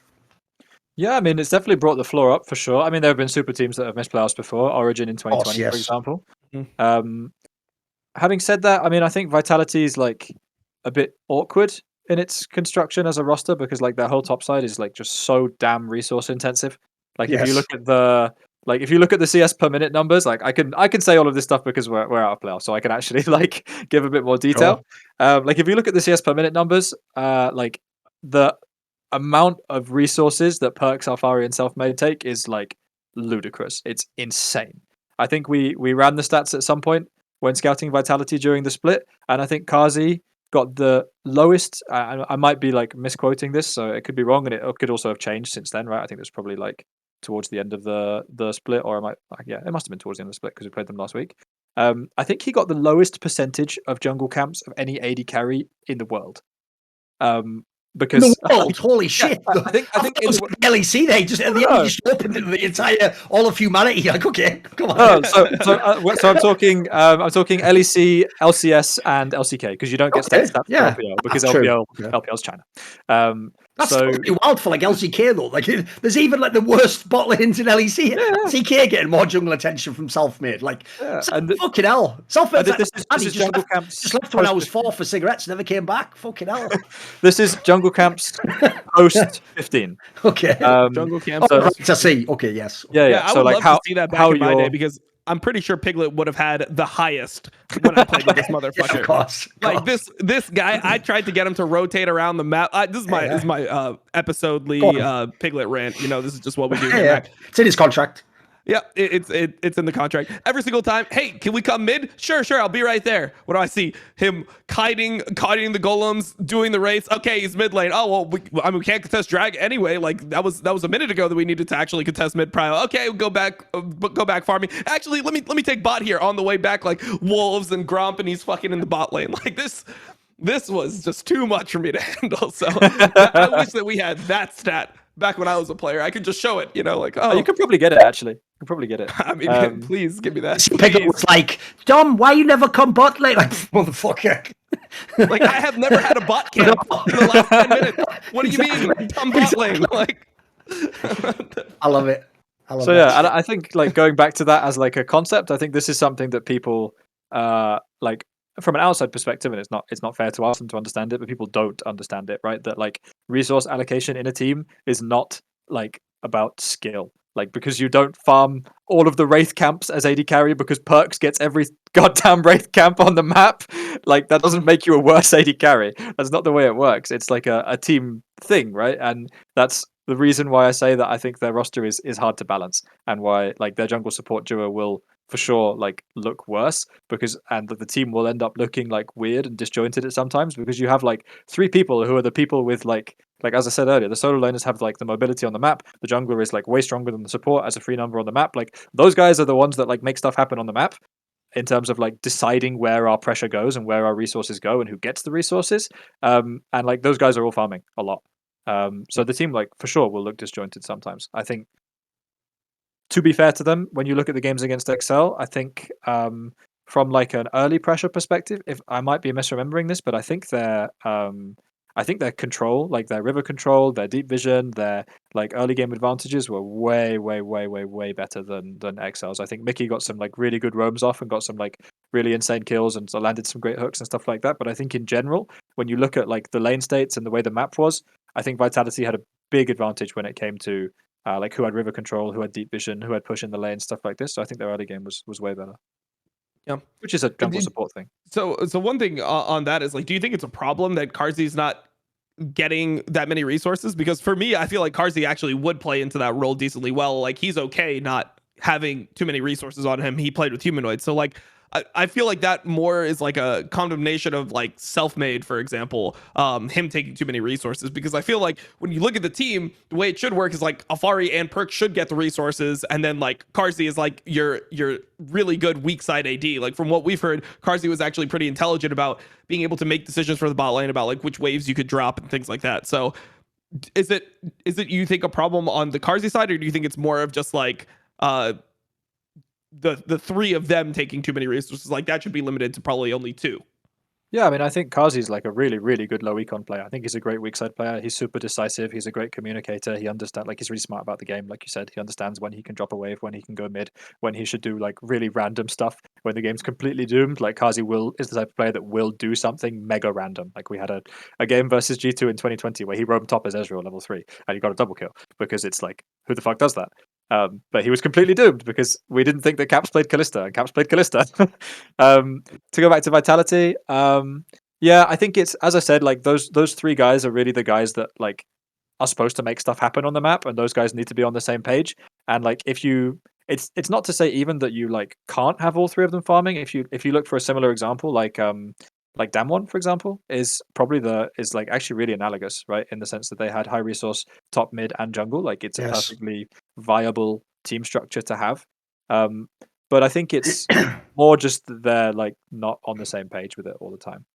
That is a problem. So it's not necessarily a problem, but I think the way that it's like executed and the way that it's panned out in games has for sure been problematic for them.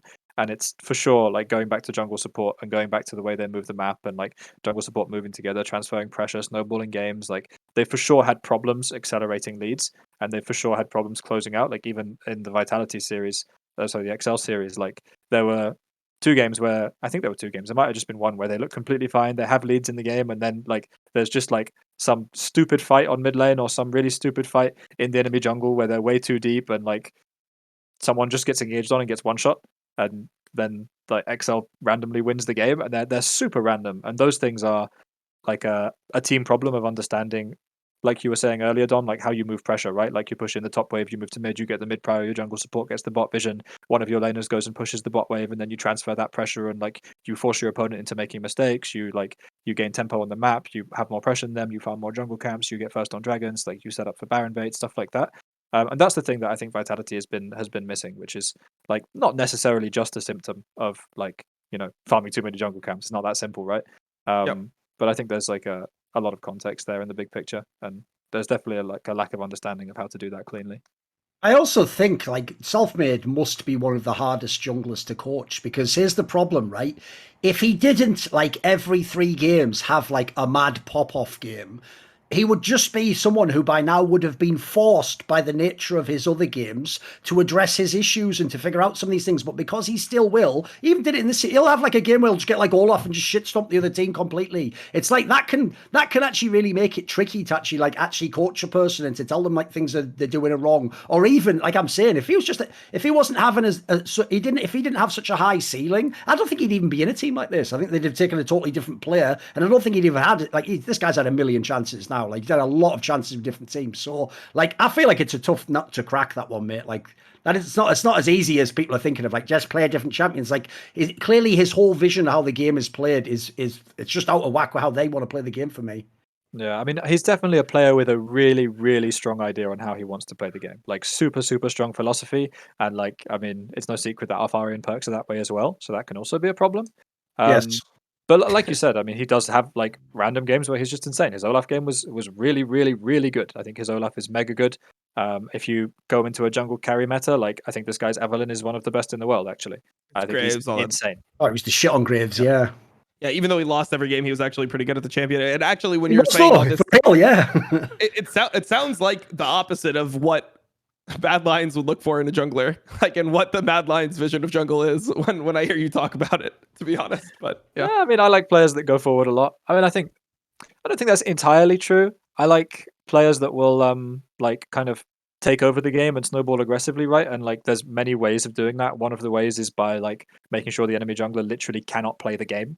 But if my jungler is going to be playing a high resource style, like I want you to be farming the enemy red buff and the enemy Krugs and the enemy Raptors. I don't want you to be farming ours at 30 minutes into the game. Like that's not the way that I want to play personally. But like, I mean, Elyoya's also, I think Elyoya is actually the best Graves in Europe personally. I think he's so insane on the champion.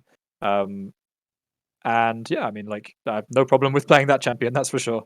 Maybe the solution is one day Mac here just has to coach Selfmade, and he'll be the one who actually, maybe he's the fucking Paul Whisperer, which actually does, now I say it, sound like some sort of fucked up sex line. I'm going to take that one as the compliment. Whatever. Yeah, it's whatever. Mac the Paul Whisperer, that's the title of the video. It's pretty nice. We'll let everyone just decide what that means from there. Right, obviously now we've got the matchup of Vitality versus G2, right? Here's the thing. Obviously, if you're an LEC staff, you can have so much fun with the Perks versus G2, caPs's versus Perks, there's all this jazz. But I actually think the more interesting thing to me is, like, somehow, despite what totally circuitous routes they took through the split, that they end up in the same place now, battling each other at the end. And it's like, I can't quite tell, because I agree with Dom. Like, I don't think Vitality even looked good in that series, or looked better than the split. They just looked at the same team pretty much for most of the split. But on the other hand, G2 for me, like, through the split, I sort of like 3/4 of the way through this, but I had them sort of peaking a little bit. They were looking like pretty dangerous, like they were getting their identity together. But then, even though, yes, maybe did just play the best team in the playoffs, looked a little bit underwhelming there. So I don't know, actually. I feel like this, I would, like, essentially a week ago, I would have said G2 wins this all day. I'm feeling like this is way more of a conflict. This feels like it could be like the XL series, like a total bloodbath with just really messy play. Where are you coming out for this, Mac? What's your sense of who the better team is, who should win, how they match up, etc.? I would need to look at the draft specifically for both of them, because I feel like both of them had like, I think G2 had a really rough time in draft, and Vitality had a really easy time in draft. So it makes it really difficult to compare, like from their previous series, what the draft is going to look like. I would tend to agree that I don't think either of them plays out like the mid to late games that cleanly. So you're probably going to end up with a lot of back and forth games that are like super messy. I think normally for both teams, like they tend to have a big laning advantage on top lane, which neither of them has in this series. I think Alfari and Broken Blade are both super, super good in lane. Yeah, I don't think it's particularly cut and dry for either side. I might guess I would honestly put money on Kazi winning bot lane against G2's bot lane, Kazi and Labrov. I would put money on Vitality having like early game lead and pretty much everything else being more or less even, to be honest with you. I don't think that like Jankos is going to get the like better of Selfmade, and I don't think the same is going to happen the other way around either. I mean, maybe if Vitality gets like a lot of pushing lanes and then Selfmade perma invades Jankos, that's like one way that G2 has kind of fallen apart in the past, because they rely on him to like generate a lot of vision, generate a lot of pressure for the team. They rely on him a lot. So they could fall apart that way, I suppose. But yeah, I wouldn't say that either team has like a super clear advantage, and I don't think you can actually say much about what the drafts are going to look like at the moment, because both of them, like, I don't think either of them was really like pushed to show everything, because G2 just kind of like got smacked by the same draft over and over again, and they only really showed like two kind of draft structures, and Vitality had like a super easy time in draft where XL had to ban loads and loads and loads of champions. So Wait, as just a quick sidebar, would you actually speculate, because I want to know if someone would go this far, would you speculate that potentially that was even part of why maybe Vitality let like the just jinx go over constantly, etc.? Also, it's also a way to hide picks. Like if you can play against these things, why not play against a limited draft from the opponent? I know in Counter-Strike, for example, if you really are that far ahead of the other team, sometimes you'll pick your maps in that fashion. You know, like I don't want to like reveal to the other teams that I'm actually secretly way better on this. I'm going to wait until the last possible moment to bring that out. So is that too much theory crafted then? Do you think it's plausible that could be part of how they drafted? yeah, there's for sure an element of that as well. And sometimes, especially if you're playing against a weaker opponent, which I mean, maybe it's the case with Vitality, maybe it's not. Like, I don't think it happens so much. Actually, wait. If you look at, I think did they play Zeri game 1 or game 2? I think they played Zeri game 2. Game 2, yes. Like Zeri is an example, right, where they've legit permabanned this champion the entire split. And from our scouting against Vitality, I remember saying like this team doesn't play Zeri. Right. And like in game 2, they first pick Zeri, and like that type of game, if you win it, is very often a statement to your next opponent, being like, "We play Zeri, by the way. You better ban this champion." Yes. Yes. So yeah, there's for sure some of that. Okay. What are you thinking, Dom? How are you seeing this series coming up now? I just have a feeling. I mean, I'm going with what I said last.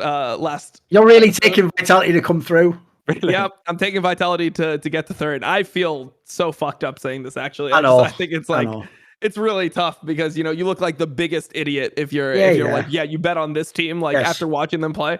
I just have faith in them pulling it through. I think they match up decently into G2. What Mac was saying earlier about the top lane matchup, I think is actually really crucial because G2 generally does win through top, and I think that Alfari is one of the few top laners in Europe that can actually match up into BB and lane, which I think gives them a much better matchup than, for example, like when G2 plays a team like Misfits, where I feel like here it is the guy that is going to get stomped by BB and lane. So I personally think that that'll be fine. I do think Carzy played better than he did in regular season. I think he had a relatively weak regular season performance, and he showed a bit of stepping up here. And then, I mean, I think the rest of it obviously comes down to if Selfmade is able to not get outplayed by Jankos, because it feels like a lot of times you get into these Jankos versus Selfmade matchups and things happen like in their last game that they played each other, where Jankos just, figures out to late invade topside into the Heck room. Selfmade is down all of his camps. He doesn't know what to do, and he's pretty much useless like the entire game. I feel like if if the game breaks down and you're having to make like very complicated jungle decisions, I feel like that favors Jankos a lot. Whereas if things are more standardized, I think Selfmade is just better at like finding his gank opportunities and making sure that he's strong in the game. So I do have Vitality in the series, and not only do I have them 3-1, I think that they'll actually Okay. yeah, I think they'll, Yeah. yeah. Well, look, I said that the XL series I thought would be the closest one for Vitality. I think that they're gonna 3-1 and then beat Misfits like pretty hard, maybe a 3-0, but probably just a 3-1 because they're not clean enough to actually 3-0 a series. But I think that'll be a pretty big stomp, and then I think they'll probably lose to whoever they face out of the loser of Shit, I've just realised, yeah, you're right, because you already know it's Misfits. Here's the problem. I was also going to pick Vitality, but I hadn't thought, logically, that means I'm taking Vitality to also come top 3 then, top 4.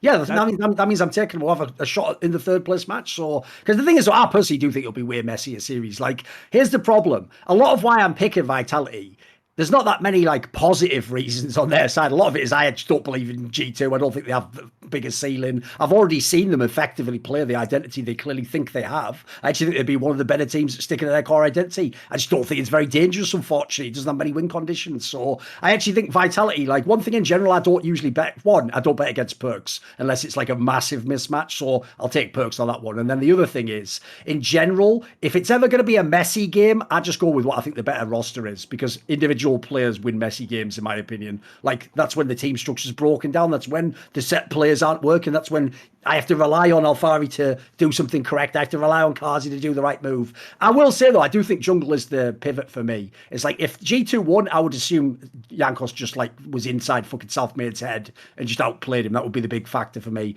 I think it'll be a nightmare series, though. I think this could be another really fucking messy one. Thing is, though, if Perks does win this series and the next one, like, he is just the fucking protagonist of Western League of Legends, isn't he? Like, this is getting, like, anime level now, guys. It's getting ridiculous. Like, like, because I looked this up the other day if people didn't see this, right? When Perks had that amazing record of winning game 4s, it's easy to think, yeah, but he was always on the best European team. No, even since leaving G2, he's 6-2 in game 4s. And these are all against 100 Thieves, fucking TSM, Cloud9. Like, not bombs. Like, the worst team he played against was XL, by the way. Like, this guy just doesn't fucking lose. Like, I know this is a weird concept because it's purely about intangibles. But, like, this is one of the few players I think in League of Legends in esports deserves that term talismanic. Somehow him just being in your team, it's like it'll just confer some mad aura to you if you're in, like, playoff scenarios.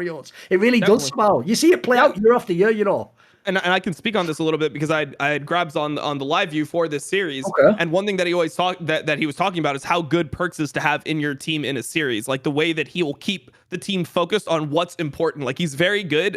What Grab said was that he's very good at identifying useless conversations and what they need to focus, what they actually need to like discuss in between games to move from game to game, which I think is like a really useful talent to have within a team. So that's definitely something that's big. Mac, did you actually give us a prediction? Who do you think is going to win this series? Because you spoke on both sides, but I want to hear what you think. I would probably, on balance, also take Vitality. I think that what you said about top lane is really true. I think Alfari is a really good defensive top laner. Like, he doesn't give up leads very easily. He doesn't get snowballed on very easily.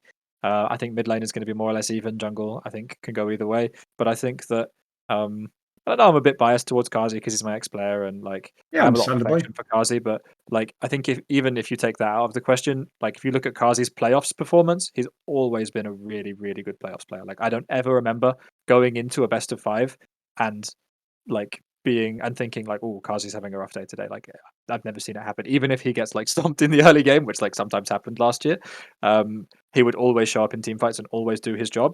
And I don't think you can expect to ask for that same quality from Flakkid. That's like not his role in the team, and that's not fair to ask from him. And like that aside, looking at some of the individual team fights that happened for G2, like a lot of them against Fnatic started with Flakkid getting one shot. So I would take Vitality for sure.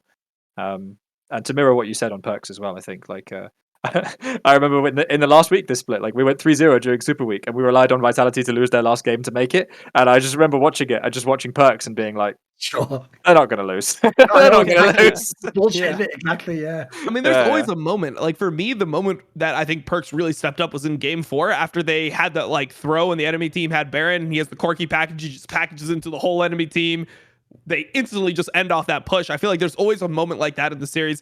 If you remember the C9 TL series last year in the finals of spring, there was that Zoe bubble in game 4 where it's like, there's always just that moment where it's like, damn, that's like some GOAT shit right there. Like, even though he's still not one of the top mid laners in LEC, like I personally have him like 4th or 5th in terms of actual skill in LEC right now. I feel like he's so much more than that because of what he brings, and like in those moments he's actually one of the best. So yeah, I mean, it's part of the reason I respect him. Also, something we should address right now on the show, Thorin, Kcorp has officially lost in LFL. They have gotten 3rd place with Reckless. And Crownshot has just taken down Reckless in a series. So I feel like, this would be a moment for you to just, gloat anything you want on the show. Fair enough, okay. All I'll say is this, right? I won't even be as harsh as I usually would be, because I only watch like the big LFL games. I don't follow the Yarrels religiously. I've never pretended to. But I would say that is pretty underwhelming. Like, if you look at their paper on roster, that roster looks like it should be in the fucking LEC playoffs. If you look at the lineup, the players they have, like, that's a pretty good team. Like, some of those players, I mean, people know Reckless obviously could have been in LEC. caPs's probably should be in LEC, but turned it down. I'm amazed no team still has gone and tried the Sakan experiment another time. It's probably worth a shot for someone. So yeah, like, I find that shocking. I'll just say it this way, because this is the real way I can be as cruel as possible to Reckless fans. All I'm going to say is this. Y'all talk shit for all those years on my boy Forgiven, but it was easy in that case because he was only ever once in a top team, and it was H2K. So SK was like for part of a split a top team, and it fell apart. So aside from that, right, the reason if you were talking shit on Forgiven, you got away with it is you never really had to see what would he have done with a similar team to Reckless. Then you tried to do that to my boy Upset for a few years, didn't you? While he was stuck off in shitter teams like fucking Schalke, playing with like Trick as his jungler, you all tried to pretend like it's even and, oh, look, Reckless is just a much better player, he's winning the MVP. But then this is what's beautiful. This is the chef's kiss. Upset came, took Reckless's spot because Reckless left, with the exact same fucking support lane player.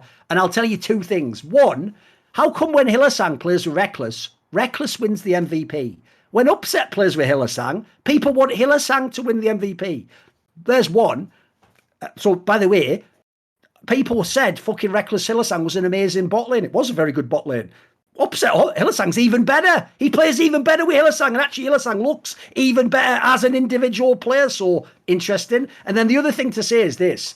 Dude, Upset is just a better version of Reckless. Like, this is he just plays a slightly more aggressive, more lane-focused style of ADC, while also being able to sacrificially give up to the other lanes when he needs to. Like, I think this guy, like, that's all you need to say, boys, is, first of all, your guy ain't even in the league. Sure, due to politics, he should be, but, like, Upset's just a better version of Reckless now, boys. So that's the true pain if you're a Fnatic fan. Is 1, he is on your team, but give him his fucking credit. He is your player now. And 2, like, there's no reason to hate on him. Like, it's not my style of ADC, but I think he's just a better version of Reckless now, mate. I think he's actually assumed the throne. So that was the light version, Mac. I just want you. That was when he said, "I'm not going to go as hard as I usually am going to go." It's like 3 minutes of just shitting on the Upset side, you know. that was perfect. I just needed to get that in the show. We can resume the track that we were on. I just, it's just a big thing that happened, and we're all here for the moment. It's glorious. In fact, I'll even say, by the way, the reason why I say Perks is talismanic is normally I always make my predictions off like my own analysis. Like, I have to have a good reason why something will happen, right? And if I don't, by the way, I'm totally fine, Mac, even having it where, like, I'll give you a classic example. Like, the old school, like, Unicorns of Love team. If I picked it against them and they won, I'm fine with that because I don't know why they won it. Like, to me, it was what they were doing was mysterious to me. So I'm fine accepting, like, they can show me that I'm wrong, right? With Perks, I don't know how he's going to win. I just know that he will. And it's for him to figure out how, It's like, he really is like that fucking pastor. It's like, have Perks as your mid laner, be in the playoffs, step 3, question mark. Step 4, we won the series. So I don't know how they do step 3, but it's a doozy. I'm telling you. Talismanic makes sense then as a word. It's so mystical. Exactly. He is like, isn't he? You just like wave him around and then like shit fixes itself.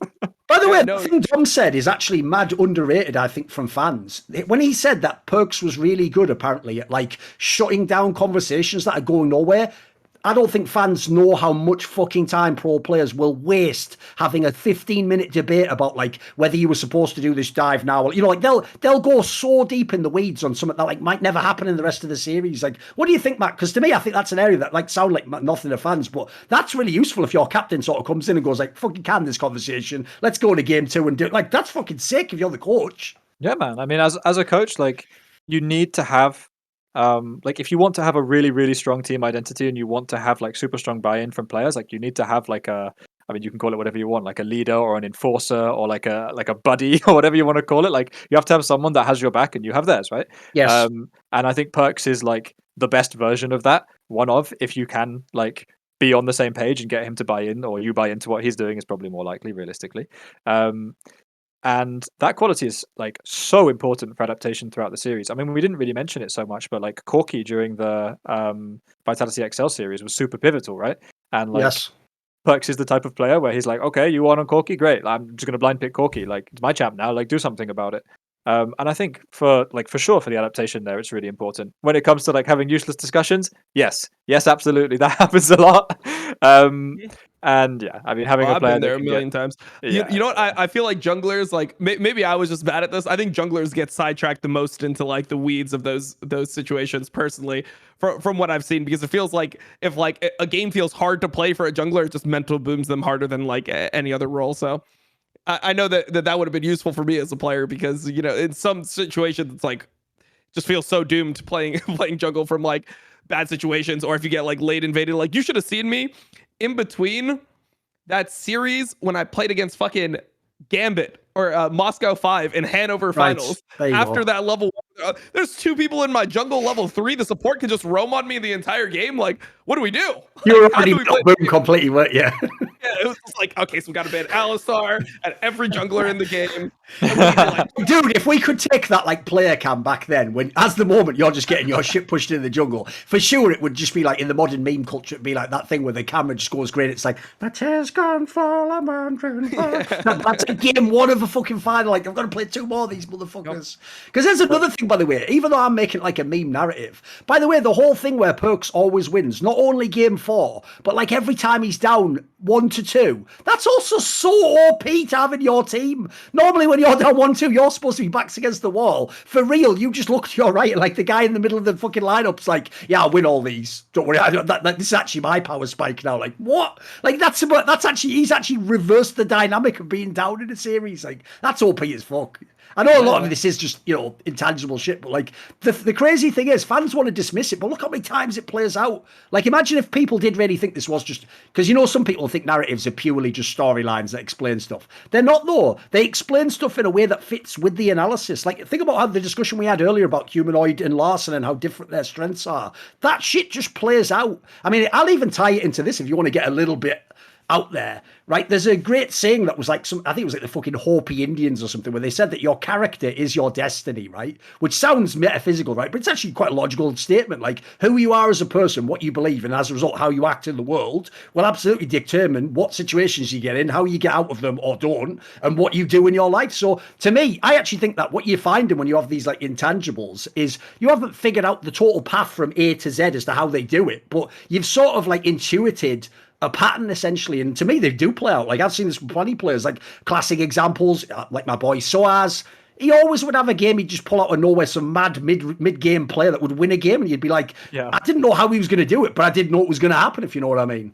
Yeah. wow, I mean, this is gonna look intangibles so are fucking bad if Vitality just gets absolutely shit stomped. If they just get 3-0'd, Don't replay we're this. just gonna No. yeah, Yeah. it's gonna be horrible for us. I mean, But yeah, there is a legit keep on chance going, that Thorin. Vitality Dig us just deeper.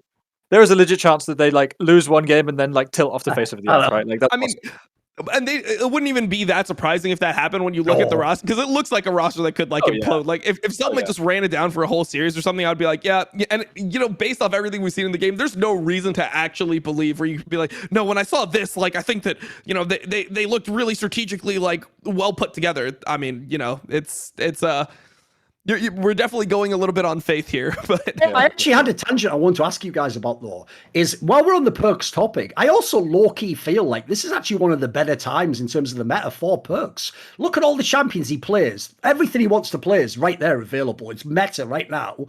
On top of that, as you said about the other matchup, he also will play like other sides of a matchup. It's not the guy who only has to have it his way all the time. And then lastly, dude, I actually think right now looks like the period where's the mid laner. It isn't the Froggen area. It's not like, oh, I'm up 15 CS. I'm way ahead in the game. You're not really actually like, it feels like you can get away with not even being that mega in lane sometimes as a mid lane right now. What are your thoughts, Mac? Because to me, the strength of Perks wasn't just like pure laning, you know? No, yeah, he was never like a. I mean, I think even as an individual, he was never the player that was like, holy shit, this guy's like a mechanical god. You know, like his strength has always been intangibles and intelligence, right? I think meta wise, it's for sure good for him right now. Like I think LeBlanc is one of like his best champions. I think he's so good on LeBlanc. And there's a lot of like champions that he can have a big impact on at the moment for sure. So I think meta is in a good place. Um, I wanted to go back to intangibles quickly because I think that's actually like a super underrated conversation, like you were saying. I think like honestly, I think intangibles like are like glue. You know, they like bind your team together in really really important ways that are like completely invisible that no one realizes is there, and then like suddenly if it's not there, people are like, wait, what? And like they don't understand like why things aren't working. I can give two really good examples of this. Like following on from the thing that Perks that we said about Perks, right, about how you can shut down useless discussions. This is also something that Humanoid did, where like he was really good at this in like I would say like less so in competitive games, but in reviews, for example, you will often have these like 15-minute long discussions about like, no, this dive is good. No, it's bad. No, it's good because if you flash here and then use this ability and then I follow up at the perfect time, then this guy dies. And then if he dies, we manage to get out and blah, blah, blah. And then the TP doesn't come in time. And like, no, but like that. And this will go back and forth, like just on like pure execution for like 15 minutes.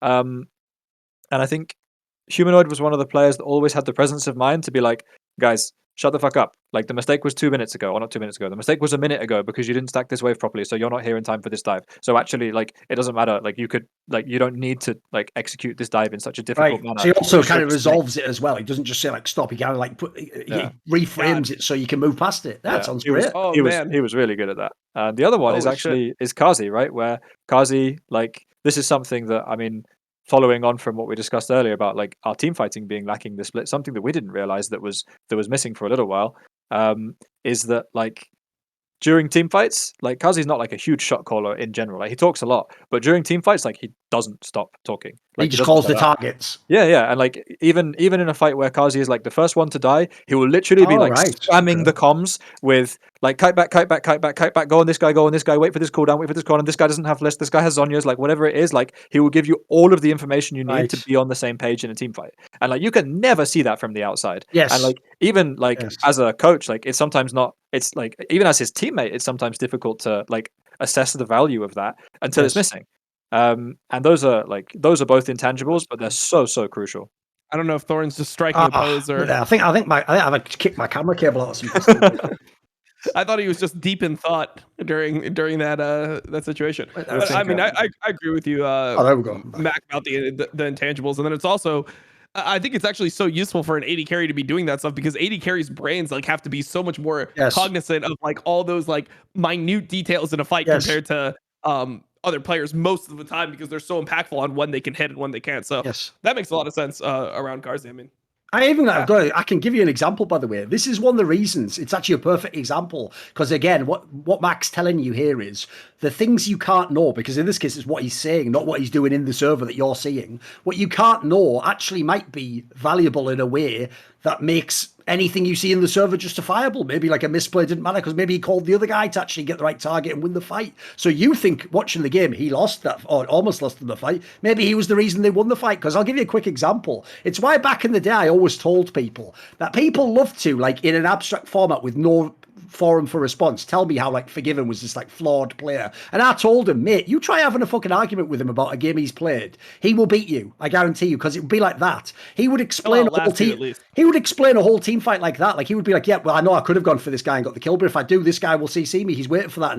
And he would calculate the whole thing and he'd be like, holy shit, if you actually do see the game that way, no wonder you're mega. Well, the reason why I bring this up is because that has actually always been a mystery to me, Mac, is I have to say from the outside, I've been quite critical of Kazi as an ADC. Like as a raw ADC, I've often thought he dies way too much. Some of his lanes were a little bit dodgy. Dying in like mid-game team fights for me is a cardinal sin as an ADC, just from the role historically. But I will say, I always used to think, but there's got to be something there in the sense that like, why do all these big name players like Perks and Alpha, why are they wanting to play with him? You know what I mean? Like at the end of the day, they can see what I'm seeing in these games. Like that suggests to me they've played with him or they've played him in solo. There's something that they're getting that I'm not, essentially. Yeah, I mean, there's also the clutch factor with Kazi, right? Like I said, like he always performs in playoffs, which is a big thing. He's super nice to be around. He brings a lot of intangibles to the team, and everyone's aware of that. Like, it's impossible not to like Kazi being around him. Like, it's just not possible.